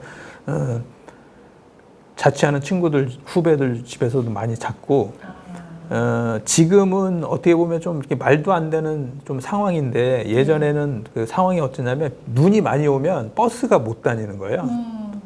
더군다나 이제 인천에서 시흥으로 가려면 산업도로라는 게 이제 이런 차들이 많이 안 다니는 도로고 또 부천에서 시흥으로 올 때도 여우고개, 하우고개라는 고개를 이렇게 넘어서 오는데 마을버스가 눈이 많이 오면은 제설 이런 게 안 되니 개념이 거의 없다시피 하니까 그러면 눈이 많이 오는 날 근무를 하고 있으면 오후에 점심 먹고 한 2시쯤에 이제 안내 방송이 나와요. 빨리 퇴근하라고. 일찍 퇴근하라고. 집에 가려면. 그러면 저 같은 경우는 그냥 후배 집에서 자면 되잖아요. 그래서 그랬던 경험이 있고 그렇습니다. 네. 그러면 저희가 지금은 저희가 군 생활에 대해서 좀 질문을 좀 드려볼게요. 선생님 군입 때는 몇 살에 혹시 하셨어요? 군입 때는 93년도에 입대를 했거든요. 93년도 4월 달에 입대를 했고요. 나이로는 좀 계산을 해봐야 되겠네요. 예. 그럼 어느 부대에서 보내셨어요? 507 103대대 507 여단 103 기동대라고 그랬었는데요. 어느 지역에 있어요? 요건 서구 지역에 있어요. 서구 예. 쪽이네요. 당시에 이제 사회적으로 계속 뭐 그런 게 주의적으로 있었는데 주한미군 철수 이슈가 막 90년대 초반이나 그때 많았어요. 주한미군 철수. 이제 주한미군을 철수를 하려면 그 이슈가 많이 생기는데 이제 그러려면은 자주국방이 돼야 되잖아요. 그래서 지금은 좀 그런 보병의 역할들이 좀 떨어지지만 네. 당시에는 군대가 몇 명이냐 이런 게 중요하잖아요. 그러니까 막 그 모집을 하는 거예요. 많이 징병을 많이 하는 거죠. 사회적으로 그런 게 이슈가 되니까. 네. 그러다 보면 군대에서는 막 차고 넘치잖아요. 그래서 네. 그러다 보면 저처럼 기동대를 특수 기동대를 하나 만드는 거예요. 중대 2개를. 그러면 한 200명이 만들어진 그 인원이 이제 군 생활을 하는 거죠. 말은 뭐 시가지 전투. 네. 예전에 군인이라는 게 뭐 군대라는 게 보면 뭐 육상, 뭐 해상 이러면서 전투 이런 걸 하지만 요즘에는 다 도심 지역이니까 그런 야외에서 들에서 산에서 하는 전투도 중요하지만 도심지에서 하는 시가지 전투 이런 게 중요하잖아요. 그러니까 기동대 그런 전용 그 요구로 그런 부대를 만드는 거예요. 그래서 시가지 전투를 대비해 가지고 이 사람들은 한다 이렇게 만드는 거고 실질적으로 대다수 일은 작업을 하는 거죠. 그 부대는 잉여 인력이니까 말하자면 네, 그렇죠. 사회적 그 시대적 배경으로 주한미군 선수 때문에 징병을 많이 해서 남는 인원들을 그런 특수 목적으로 창설을 해서 만들었지만 실질적으로는 지금 저희가 이제 지금도 휴전 상태지만 어쨌든 뭐 전쟁에 투입되는 그런 일은 거의 없는 거잖아요. 그러다 보니까 부대 짓는 일들 뭐 가장 흔히 하는 부대 주위에 있는 잡초 제거 그런 데 많이 동원이 되는 거죠. 참 다른 그냥 그런 일을 하셨네요. 예. 부대의 목적은 하여튼 그런 목적이고 특성은 그런 부대였어요. 그래요. 그럼 군 생활 동안 좋았던 기억이랑 또 어려웠던 기억이 있으셨을 것 같아요. 어려웠던 거는 뭐냐면요. 한 중대인데 저희 중대가 이제 120명 정도 되거든요. 한 개 중대가 보통 그렇게 돼요. 그러면 그 안에 행정병 한 서너 명 있고 중대장 밑에 그다음에 소대가 이제 4개 소대로 구분이 돼요. 그래서 소총 1, 2, 3 소대, 중화기 소대가 있어요. 중화기는 그 자동화기 있잖아요. 하고 유탄 발사기 이런 거 하는 친구들이고 나머지 소대는 소총병들인 거죠. 그래서 한 소대당 뭐 한 10명에서 한 20명까지 해가지고 구분이 이렇게 4개 소대로 구분이 돼 있어요. 근데 그 부대가 창설이 급하게 하다 보니까 원래 이제 그 군대도 마찬가지고 어디도 기수별로 몇 명씩 이렇게 서열이 쭉 정해지잖아요. 근데 이거는 급하게 만들다 보니까 한 1개월 차, 2개월 차를 두고 전체적으로는 한 6개월 차를 두고 동기들이 굉장히 많은 거예요. 저희 동기는 40명, 42명. 저희 밑에 동기는 뭐 10몇 명. 그 밑에 동기는 60명. 이게 뭐 이런 식이에요. 그러니까 약간은 피라미드식으로 꾸민다고 꾸몄는데 그래도 뭔가 일을 효율적으로 하기 위해서는 비효율적인 거죠. 왜냐면 동기가 많으면 처음에 맨 밑에 이제 그 후임병들이 제일 밑에 후임병이 많으면 일은 하긴 좋죠. 그 직원들은 일 시키면 시키는 대로 하면 되니까. 근데 시간이 지나서 이 친구들이 이제 그 선임병, 고참이 됐을 때는 이제 문제가 되는 거죠. 군대 특성상 내가 짬밥이 높으면 일을 안 하잖아요. 근데 한 개 중대가 120명인데 내가 제일 고참이 됐는데 내 동기가 40명이야. 그러면 일을 할 사람이 없는 거예요, 실제로. 구조적으로 그런 문제가 되는 거죠. 그래서 좋았던 거는 군대는 집단 생활이잖아요. 그러니까 내가 얼차례를 받던 아무리 힘든 일을 하던 똑같은 상황에 있는 동기들이 40몇 명이 되면 그것만으로 힘이 되는 거예요. 물론 40명 중에 별의별 사람이 다 있어요. 그러니까 일을 막 저지르는 거죠. 그럼 단체 생활이니까 단체적으로 기합을 받잖아요. 그 동기들을. 그렇죠. 그러니까 그런 게 어렵지만 어쨌든 힘이 되는 거야. 제가 밉던 곱던 내 동기니까 내 편인 거고 그래서 같이 생활하는 거는 얼차례 받을 때도 40명이 한 번에 받으면 버틸 수 있는 힘이 되는 거죠. 그런 게 좋은 거고요.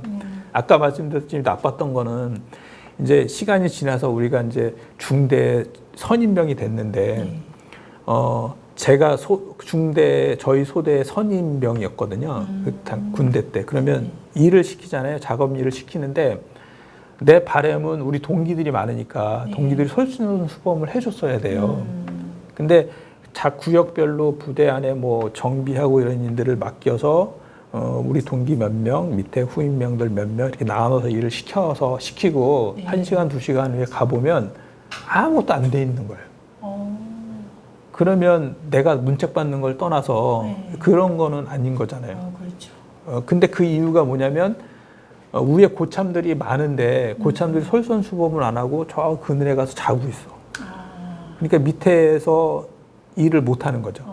안 하는 것도 되는 거고, 그럼 또 놀 때 자기 혼자 노는 게 아니라 또 밑에 친한 애들, 후임명들 데리고 가서 놀고, 그러다 보면 안 되잖아요. 그래서, 얼차례는 저도 많이 받았지만 그런 거는 저는 안 좋아했거든요. 근데 제가 그때 후임명들한테 네. 구타를 한 번 했었어요. 한 번. 다 모아놓고, 제 바로 그 군대는 습성상, 자기 바로 밑에 있는 그 후임병들을 혼내요. 네. 그 저 밑에 있는 후임병들은 건드리지 않아요. 그럼 그 밑에 있는 후임병들은 바로 밑에 있는 그 후임병들이 또 혼내는 거예요. 그리고 또 교육시키고 네. 혼내는 표현을 했지만 그렇지만 근데 제 바로 밑에 있는 후임병 중에 굉장히 모범적인 친구가 한 명 있었어요. 내가 다 중대를 모아놓고 혼낼 때 누구를 혼내겠어요? 못하는 친구를 혼내는 게 아니라 제일 잘하고 내가 좋아하는 후임병 너 나와. 그래서 그 친구를 혼낸 거예요. 근데 그러면서 제가 이제 다 들으라고 제 동기들 들으라고 한 얘기였어요. 아무리 국방부 시계가 거꾸로 매달려 있어도 돌아간다고 그래도 그렇지만 너네들 나가서 사회생활 할 건데 내가 봤을 땐 너네들 못한다. 군대 생활에서 이 기본적인 허드렛 일 작업도 못하고 그냥 농땡이 피고 그런 사람이 나가서 뭘 할 것 같냐? 나는 그럴 것 같지 않다. 그랬었는데 그게 좀 안 좋은 기억? 좋은 기억? 같이 겹치네요. 하여튼 그런 게 있었고 제가 젊었을 때는 네. 그 군대 동기들 모여가지고 이제 가끔 그 모이잖아요. 제대 후에도 모이잖아요. 네. 그때 군대에 있었던 일을 하면서 제가 뭐 그 경솔하게 표현한 말이 있는데 뭐냐면 나는 만약에 내 딸이 나중에 직업군이라고 결혼한다 그러면 못하게 할 거야. 그런 얘기를 한 적이 있어요. 근데 왜 그러냐면 제가 군대 다니면서 안 좋았던 기억이 뭐냐면 군대도 어쨌든 명령 체계로 가잖아요. 그래서 부대 안에서는 제일 높은 게 부대장이고, 그럼 여단이나 아니면 군단이 있으면 맨 위에 군단장이 있고, 네. 그 지휘 체계가 있거든요. 근데 가끔 이제 그분들도 장교들도 그 일을 하다 보면 서로 마음이 안 맞고 그런 부분들이 있잖아요. 근데 어쨌든 상부기관에서 예를 들어서 군단에서 밑에 있는 대대한테 무슨 일을 시켰는데 어떤 이유가 정당하든지 간에 이거는 아닙니다. 그러면 위에서는 일단 군대 조직에서는 이거는 명령 불복종에 저 버릇없는 놈이네 이렇게 찍히잖아요. 근데 어떤 일이 있었냐면 그런 일 때문에 상부기관에서 사찰을 하듯이 우리 부대에 온 거예요. 와서 부대 주위에 이제 군인들이 예전에는 지금도 그런지 모르겠지만 뭐 대민 지원도 나가고 뭐 여러 가지 일을 하잖아요. 부대 주위에 하우스도 있고 많이 있으니까. 근데 그래도 다니다가 군대에는 규정이 뭐 몇 명이 됐든지 간에 이동을 하려면 그 제식에 맞춰 가지고 규정에 맞춰서 이제 이동을 해야 되는 거잖아요. 2명 있을 때도 나란히 걸어서 가야 되고 뭐 선임자가 오른쪽에 서서 선임자가 상급자를 만나면 인사를 하고 몇 명 됐을 때는 뭐 2줄 몇 열로 맞춰서 가고 그런 게 있는데 군대 밖에서는 이제 그런 게 좀 없잖아요. 이제 그런 걸 보고 군기 기강이 문란하다 그래가지고 몇몇 친구들하고 제가 군기 교육대를 가게 됐어요. 이름을 적은 거지 거기서 와서 보고 있다가 뭐 밭둑길을 가다가 지나와가지고 도로에서 와 있는데 너희들 자네들 일로 와봐. 그래서 계급이 뭐야? 그러니까 군기 문란인 거예요. 그래서 군기 교육대를 갔었는데 그 상황을 부대 그 장교들도 다 알잖아요. 아 이런 감정 때문에 저기서 사찰 나온 게 어쨌든 하급 기관에서도 기분이 나쁠 거잖아요. 말은 못해도. 그래서 한 일주일 동안 군기 교육대 교육을 받았는데 마지막 퇴소하는 날 그 담당 주임 상사가 쭉 이제 전 부대에서 각 여단이나 부대에서 온 말썽쟁이들이 다 와가지고 한 20-30명이 같이 일주일 동안 교육을 받잖아요. 쭉 서 있는데 저 맨 뒤에 있는 너 나 그러는 거예요. 저였어요. 나 또 한 번 찍힌 거야. 찍힌 게 뭐냐면 머리가 그렇게 길어. 아 머리가 길다. 예. 그 두 발이 짧아야 되는 거니까. 근데 이제 상식적으로 내가 봐도 내가 일주일 동안 여기서 군기 교육을 받았는데 그러면 내가 머리가 길었으면 중간에 거기서 깎아줬어야 이게 맞는 거거든요. 그렇죠. 너 잠깐 일로 와. 머리 너무 길어. 개인적으로 근데 깎았어요. 그런 감정적인 것 때문에 제가 어느 부대에서 오는 거를 아니까 거기서 한 번 더 지킨 거죠. 그래서 너 다음 주에도 와. 그래서 다음 주에를 갔었는데 그날은 그냥 첫날만 하고 그냥 부대를 복귀하라고 그러더라고요. 그래서 부대를 왔는데 저는 아무도 건드려서는 안 되는 그런 존재가 된 거죠. 왜냐하면 얘가 왜 고초를 당했는지 그 장교들도 다 아니까 알면서 얘기를 못하는 상황이 이렇게 된 거잖아요. 그래서 저도 반항심이 확 생기더라고요. 그날은. 그 상황을 아니까 이 장교들 자기들 감정 싸움 때문에 이 장병들 고생시키고 이게 뭐야? 그래서 취사장에 가면 탁구장이 하나가 있었거든요. 네. 거기서 하루 종일 탁구만 쳤어요. 그냥 아무도 찾지 않더라고요. 그래서 그 저녁 점호 시간에 중대장이 나와가지고 얼핏 돌려가면서 그 얘기를 하면서 군대에서 그런 일들 비일비재하게 있을 수 있는 거야. 앞으로 잘 군생활 잘하고 열심히 하자 그러더라고요. 근데 그 얘기 듣고 이제 저도 이제 마음이 녹는 거죠. 그렇구나 그러는데 하여튼 그 안 좋았던 감정이 군인들이라는 게 정말 이런가? 근데 저는 안 좋은 단면을 본 거고 제가 얼마 전에 그 여름 휴가 때 이제 아들도 방학이라 방학 동안 뭐 해주는 게 너무 없잖아요. 그래서 미안해서 하루 휴가를 내가지고 이제 낚시를 같이 갔었어요. 그래서 가면서 이런저런 얘기를 하는데 아들이 고맙게도 자기 얘기를 많이 하더라고요. 학교 얘기도 많이 하고 하더라고요. 근데 고맙더라고요. 왜냐면 제가 얼마 전에 놀란 게 뭐냐면 몇 주 전에 일요일 날 저녁 때 가족들 다 모여서 밥을 먹었는데 그 상황이 굉장히 낯선 거예요. 뭔가가 이상해. 왜? 이렇게 같이 그러니까 왜 그럴까? 를 생각해 봤더니 같이 밥 먹는 시간이 아이들이 다 고등학교 올라가서부터는 거의 없었던 거예요. 그러니까 애들이 일요일 날도나 토요일 날도 학원 다니는 시간이 다 달라요. 평일 날은 말할 것도 없고. 그러니까 뭐 고3, 고1이 있어도 자기들끼리 둘은 특히 막 겹친 시간이 거의 없는 거고 저는 저대로 직장 생활해서 또 가고 제 아내도 그렇고 그러니까 같이 밥 먹을 시간이 거의 없는데 얘들이 고등학교 뭐 저학년이나 중학교 다닐 때는 그래도 일요일 날 저녁에는 그런 시간이 됐어요. 근데 그게 수개월 동안 안 되다가 어느 날 딱 됐는데 굉장히 낯선 건데 그걸 아는 거예요 그때. 우리가 모여서 같이 밥 먹었던 제가 굉장히 오래다. 그래서 그 얘기를 꺼내면서 다 같이 이제 씁쓸한 웃음을 친 거죠 가족들끼리.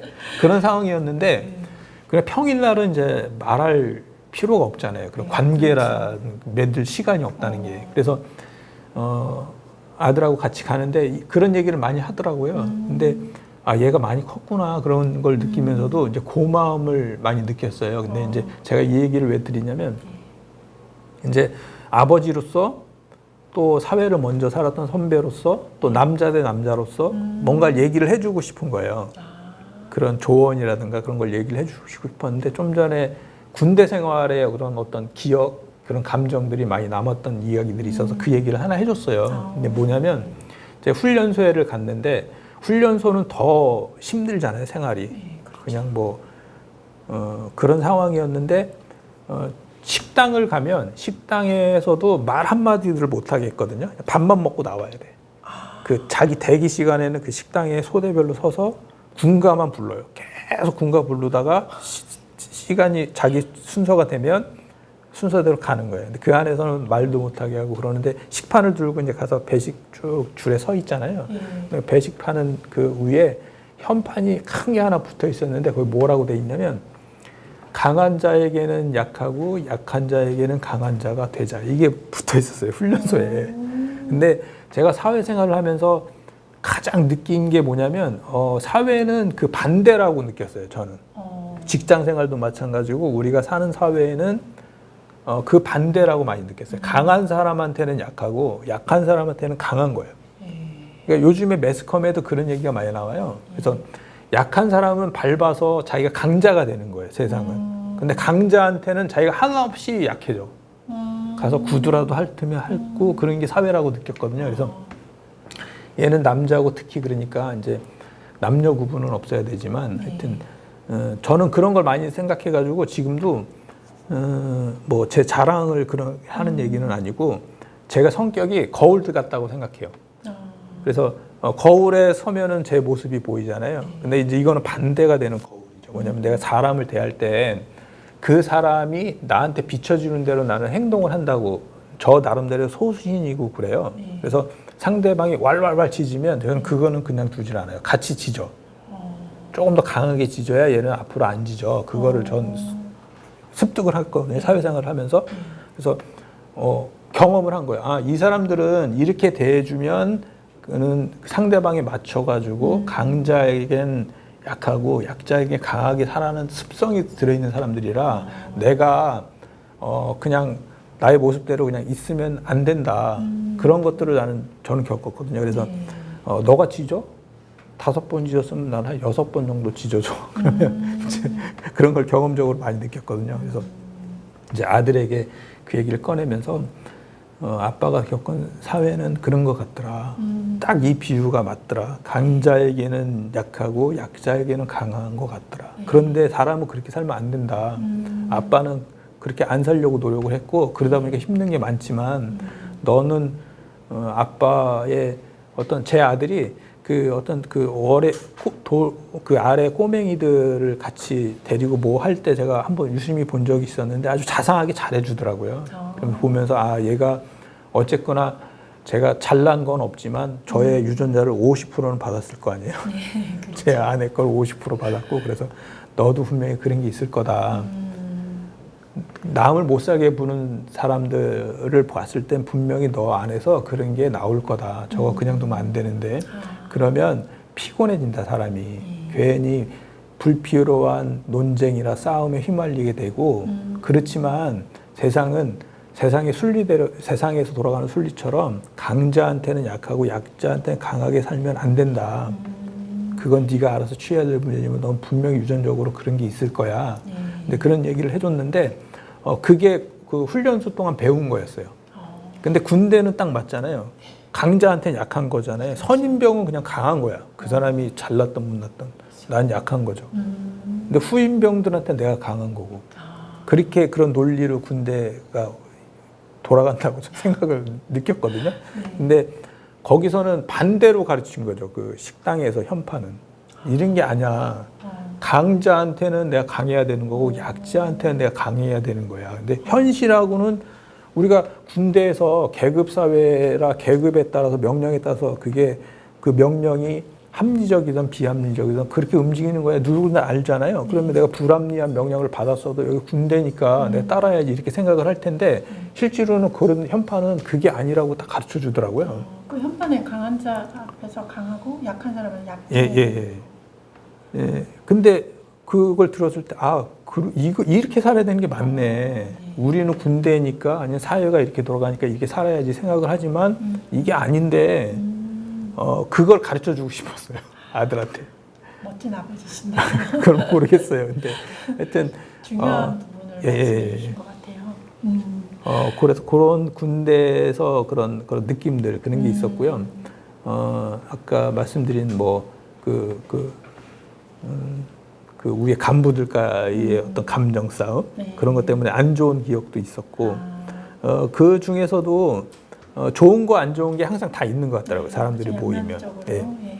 제가 군대 동기들 중에서 굉장히 친하게 지냈던 동기들이 서너 명이 있었는데 그 중에서도 군대 생활을 하면서 또 가정의 어떤 그 생활 그런 걸 책임지고 그러려고 많이 노력했던 친구들도 있고 한 가지 기억에 남는 친구가 있었는데 정모라는 그 후임병이었어요. 2달 늦게 나온 후임병이었는데 문제가 좀 많았던 친구인 것 같았어요. 그래서 그 친구가 들어왔을 때도 그 중대장이나 이런 분들이 각별히 좀 부탁을 하더라고요. 이 친구가 문제가 많으니까 조심하라고. 그래서 환경미화 보직이 있었어요.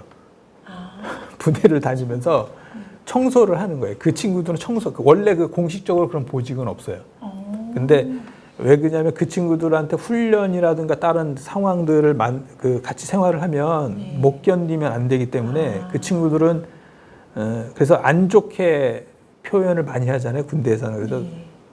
쓰레기 이렇게 얘기를 하는 거예요. 그 친구들은 청소하는 일만 시키는 건데. 그런 그러면 훈련이 예, 아무래도 아침 저녁 점호가 끝나면 그 친구들은 따로 모여요. 그래서 돌아다니면서 청소만 하는 거고 뭐 청소를 얼마나 하겠어요, 많이. 그러니까 알아서 하는 거죠. 근데 얼차례를 주면 산으로 막 도망가는 거예요, 이 친구가. 그러니까 중대장이고 뭐도 식겁한 거죠. 이거 산 넘어가고 가면 탈영인데. 그렇죠, 그렇죠. 그러니까 얘네들은 건드리지 마. 그런 애들만 대여섯 모여가지고 이제 그런 보직을 만드는데 환경이 굉장히 열악한 거예요. 그 사회적인 가정형 환경이. 그래서 자기가 가정의 그 어떤 그 생활을 책임져야 되는데 군대에 와 있는 걸 못 견디는 거예요. 늘 집생. 그렇죠. 자기가 없으면 안 되는데 군대 와서 자기 국방의 의무를 다하기 위해서 막 훈련하잖아요. 이건 나라를 지키기 위해서 하는 거야. 우리가 지켜야지 우리 국민들 편하게 살지. 이런 거 얘기하잖아요. 근데 그 친구한테는 그게 아무리 좋은 얘기라고 그래도 안 되는 거예요. 자기는 가족들하고 있어야 되는데. 그러니까 뭔 일이 있으면 막 뛰쳐나가는 거죠. 그냥 뭐 이유도 없이 막 저런 산으로 막 도망가. 어떻게 잡아요? 그런 친구가 좀 기억이 남아요. 네.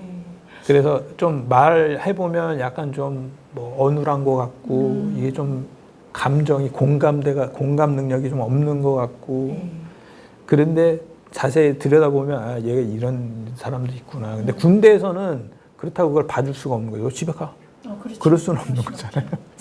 그래서 그런 친구들을 좀 모아가지고 그런 거 했던 기억도 있고 그래요. 네.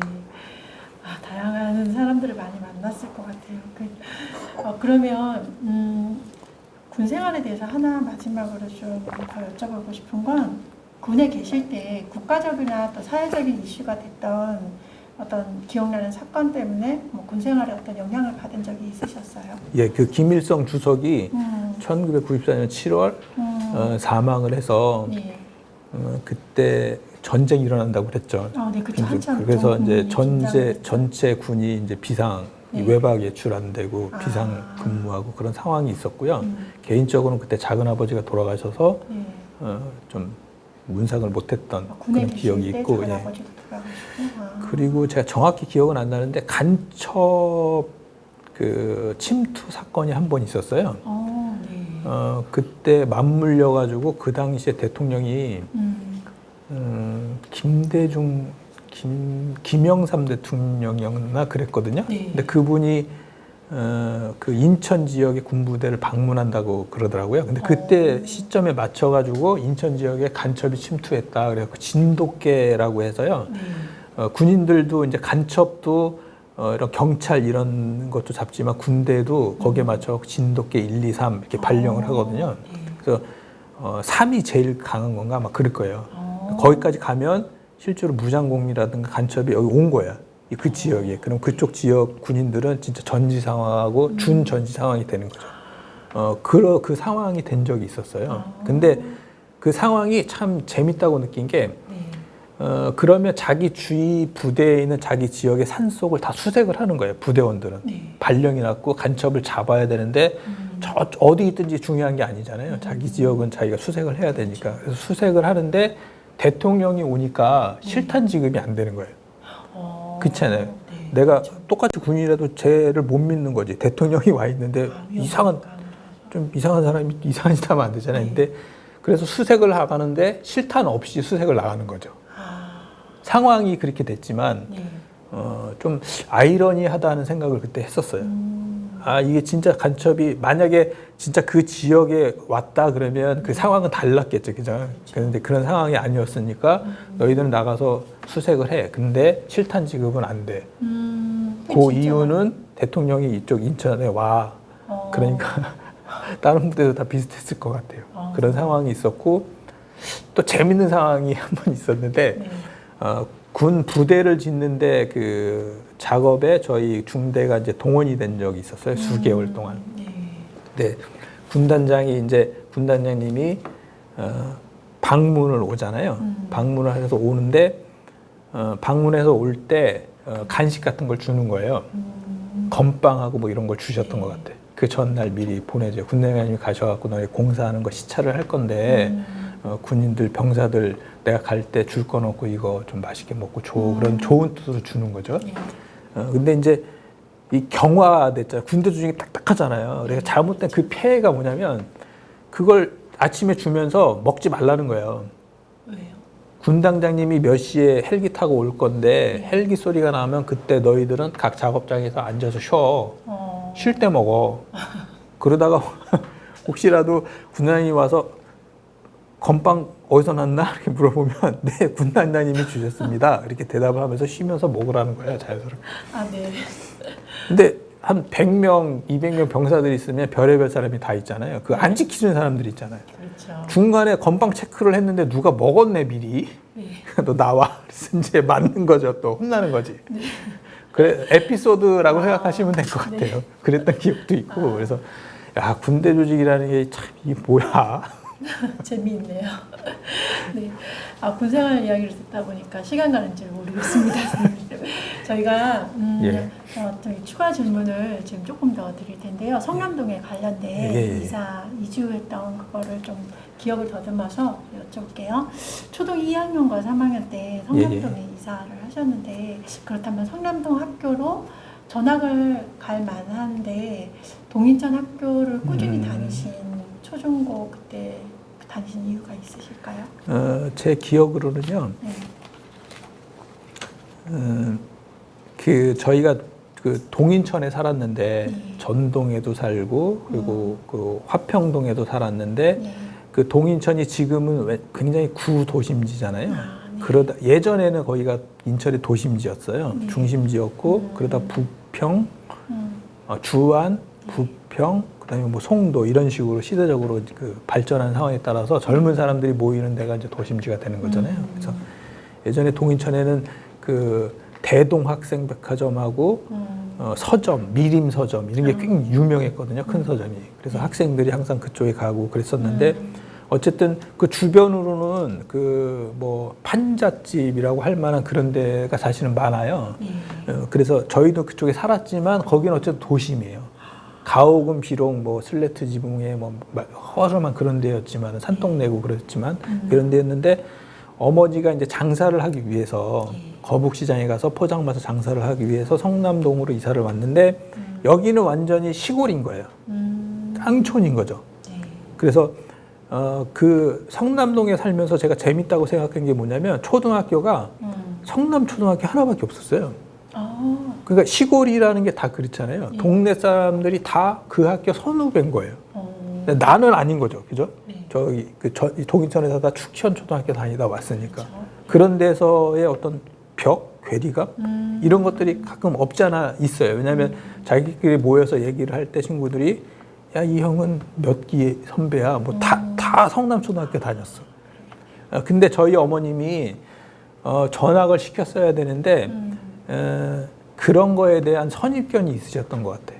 여긴 시골 학교고 그래도 그 동인천에서 인천 축현 초등학교는 그런 게 있어요. 그 건물 자체가 옛날에는 학교가 저 다닐 때 70 몇 회였거든요.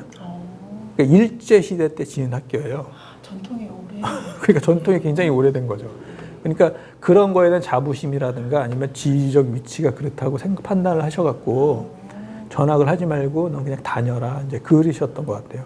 그래서 다녔는데 학군이 다르다 보니까 이제 중학교, 고등학교도 좀 먼 데로 다니게 됐던 거죠. 그러시군요. 어머님의 그런 교육열이 있으시고 자부심을 가지고 네, 그래요. 알겠습니다. 그럼 결혼 지금 현재 일상생활에 대한 얘기를 좀 하고 저희가 좀 이제 오늘의 그 인터뷰를 좀 마무리를 할 텐데요. 선생님 결혼은 몇 년도에 하셨어요? 2004년도 4월 달에 했습니다. 4월에 하셨어요? 그러면 신혼생활은 어느 지역에서 하신 거예요? 성남동에서 했어요. 성남동. 예. 성남동이면 1, 2, 3동 중에 어느 동이세요? 3동이었거든요. 예. 현재 그러면 현재는 뭐 자녀 아까 전에 아드님 얘기하셨는데 가족 구성은 현재 가족 구성은 둘 있고요. 딸 첫째가 딸이고 둘째가 아들 고3, 고1 이렇게 그러면은 남매와 예, 남매. 사모님하고 예. 네, 선생님하고 계시고 선생님 평소에 좋아하는 취미생활이 있으신가요? 저는 아마 그 예전이나 아니면 다른 환경에서 태어났다 그러면 사상가가 되지 않았을까 싶어요. 공상하는 걸 좋아해요. 근데 제가 개인적으로 그거를 제 습성을 좀 유추해 봤을 때 왜 그랬을까? 현실적으로 내가 할 수 있는 것보다 할 수 없는 게 더 많은 거예요. 예를 들어서 뭐 운동화가 됐던 옷이 됐던 학용품이 됐던 이런 것들도 내가 가질 수 없는 게 더 많은 거예요. 실질적으로. 그리고 어렸을 때부터 그런 구피팜 생활을 하다 보니까 네. 아는 거예요. 배운 거예요. 어렸을 때부터 배운 거예요. 이거는 내가 얘기하면 안 된다는 걸. 안 되는 게 아니라 될 수가 없다는 걸. 그러다 보면 사람이 생각만 하게 되는 거죠. 그래서 안 좋은 제가 안 좋은 그 습관 중에서 하나를 고치려고 했던 게 뭐냐면 사람이 생각만 하면 안 된다. 그러니까 뭐 생각만 하게 되면 내가 뭘 실행을 못하는 그렇죠. 경우가 발생하게 되잖아요. 그래서 결혼해가지고 어느 시점부터는 많이 했던 것 같아요. 이것저것을. 뭐 자격증 공부도 많이 했고 그러면 실제로 사람들이 생각이 있어도 못하는 경우가 많은데 저는 스스로 그거를 생각을 많이 했거든요. 실제로 실행하고 내가 하는 게 중요하다. 그래서 좀 제 취미하고 관련된 건데 그러다 보니까 책 읽는 거하고 음악 감상하는 거하고 또 그 명상하는 거. 명상하는 거는 제가 종교적으로도 네. 그 부분에 대해서 좀 많이 배운 게 있어서 그런 걸 좋아하는 편이고요. 네. 음악 감상은 요즘에 제가 야 이건 대단하다고 느낀 게 유튜브입니다. 유튜브. 네, 굉장하죠. 요즘에 패드로 매일 저녁에 뭐 할 일이 없잖아요. 집에 가면. 그래서 그 유튜브를 보는데 유튜브에는 이 유튜브 세상에는 없는 게 없구나. 그래서 예전에는 제가 음악 좋아하는 음악도 뭐 인터넷이나 이런 뭐 예전에 소리바다 다 그 들어보셨잖아요. 네. 그런 데서 다운 받아가지고 CD도 만들고 뭐 USB 그 플레이어에다 담아서 듣고 그랬었는데 요즘에는 절대로 그럴 필요가 없어요. 그죠? 열면 예. 다 나오죠. 더군다나 한 달에 9천 얼마인가? 그거만 내면 광고도 안 나와요. 그래서 그 음악 듣는 거는 유튜브라든가 그런 거 통해 가지고 시대의 하고 흐름에 있습니다. 적절한 그런 생활을 하시는 것 같습니다. 그럼 평소에 그럼 선생님이 혼자나 자주 가시는 곳이 혹시 있으실까요? 특별한 곳은 아닌데 네. 제 아내하고는 그 검암동 지역에 네. 그 둘레길이 있어요. 그래서 한 바퀴 돌면 한 30분 정도 되거든요. 그래서 요즘같이 여름철에는 이제 더워서 못 하는데 이제 지금은 아침 저녁으로 선을 해서 좀 해야 되겠다는 생각이 들더라고요. 그래서 항상 거의 매일 저녁에 그쪽으로 돌고요. 힘들 때는 제가 사회생활하면서 회사 생활하면서 힘들 때는 그 산 밤중에라도 산까지 올라갔었어요. 그래서 가까운 등산 코스가 있나요? 예. 등산 코스 저기가 무슨 산이죠? 계양산. 계양산 줄기거든요. 검암동까지 이렇게 와 있거든요. 그래서 거기 중간 산 몇 개 올라가서 계양산 끝까지 올라가는데 거기까지는 못 가고 중간 정도까지 올라가면 그 동네가 이렇게 훤히 보이는 지역이 있어요. 그래서 그런데 올라가서 저녁 때 밤에 보면 좀 스트레스가 많이 풀리고 그러더라고요. 그래요. 그러면 선생님께서 지금 이제 중년의 나이가 되셨는데 중년의 삶에서 가장 의미를 두는 것이 있다면 무엇이 있을까요? 가장의 의미인가요? 가장? 아니. 중년의 삶에서. 중년의 삶에서 의미를 두는 것. 예, 그 시간이 지날수록 그 제일 중요한 게 제 자신인 것 같다는 생각이 많이 들어요. 그래서 내가 누구를 사랑하려면 그 먼저 나 자신을 먼저 사랑을 해야 된 줄 알아야 된다는 그런 말도 있잖아요. 그런 거 공감을 많이 하거든요. 그래서 내 안에 어떤 사랑이 나 자신을 사랑하는 사랑이 많아야 그 사랑을 나눠줄 수 있는 거라고 생각이 많이 들어요. 그래서 주위에서 근데 보면 어느 정도 그 나이가 쭉 되면은 문화 활동이나 이런 것들을 많이 하시더라고요. 그러니까 젊었을 때 하고 싶었는데 못했던 것들을 이제 나이 먹어가지고 좀 시간적이나 경제적인 여유가 되니까 그런 것들을 찾는다고 생각을 많이 제가 볼 때는 이제 그러신 것 같아요. 그래서 저도 그런 부분이 많고 특히 내 자신을 먼저 사랑해야 된다고 느끼는 게 뭐냐면 나 자신에 대해서 그 하지 못했던 투자들이 있잖아요. 가족들이라든가 그런 아이들 부양을 위해서 내가 포기해야 됐던 것들. 이제 그런 것들이 그걸 챙겨야 되겠다 그런 생각이 많이 드는데 조금 관리를 잘해야 될 것 같아요. 자기 스스로가. 제가 느끼는 게 뭐냐면 물질에 대한 욕심이 먼저 생기는 것 같아요. 그렇게 하다 보니까. 그러면 내가 경제적으로 여유가 있고 뭐 시간적으로 여유가 생기면서 갖고 싶은 게 많아지는 거죠.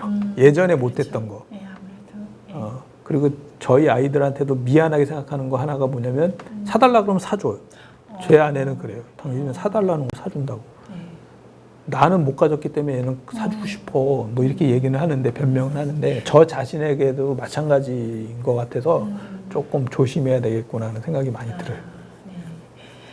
그럼 선생님께서 건강을 위해서 따로 혹시 하시는 운동이 있으신가요? 최근에는 못했어요. 근데 그 변명 같은데 요 코로나 전에는 제가 헬스 다니고 회사에도 헬스장이 있어서 열심히 했어요.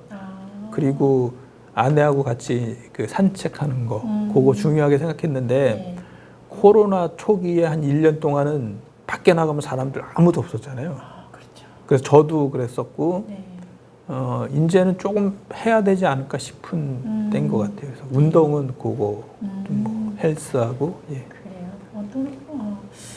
그럼 대부분 이제 사모님하고 좀 많이 다니시죠? 산책은 둘이 많이. 그래요. 선생님 혹시 반려견을 키우시나요? 지금 안 키우고 있어요. 지금 과거에 키우셨어요? 과거에는 많이 키웠었어요. 그래요. 네. 그러면 선생님 오늘은 저희가 여기까지 이제 인터뷰를 좀 할게요. 네. 이것으로 김수인 선생님의 1회차 인터뷰를 마치겠습니다. 네, 선생님 수고하셨습니다. 감사합니다. 네.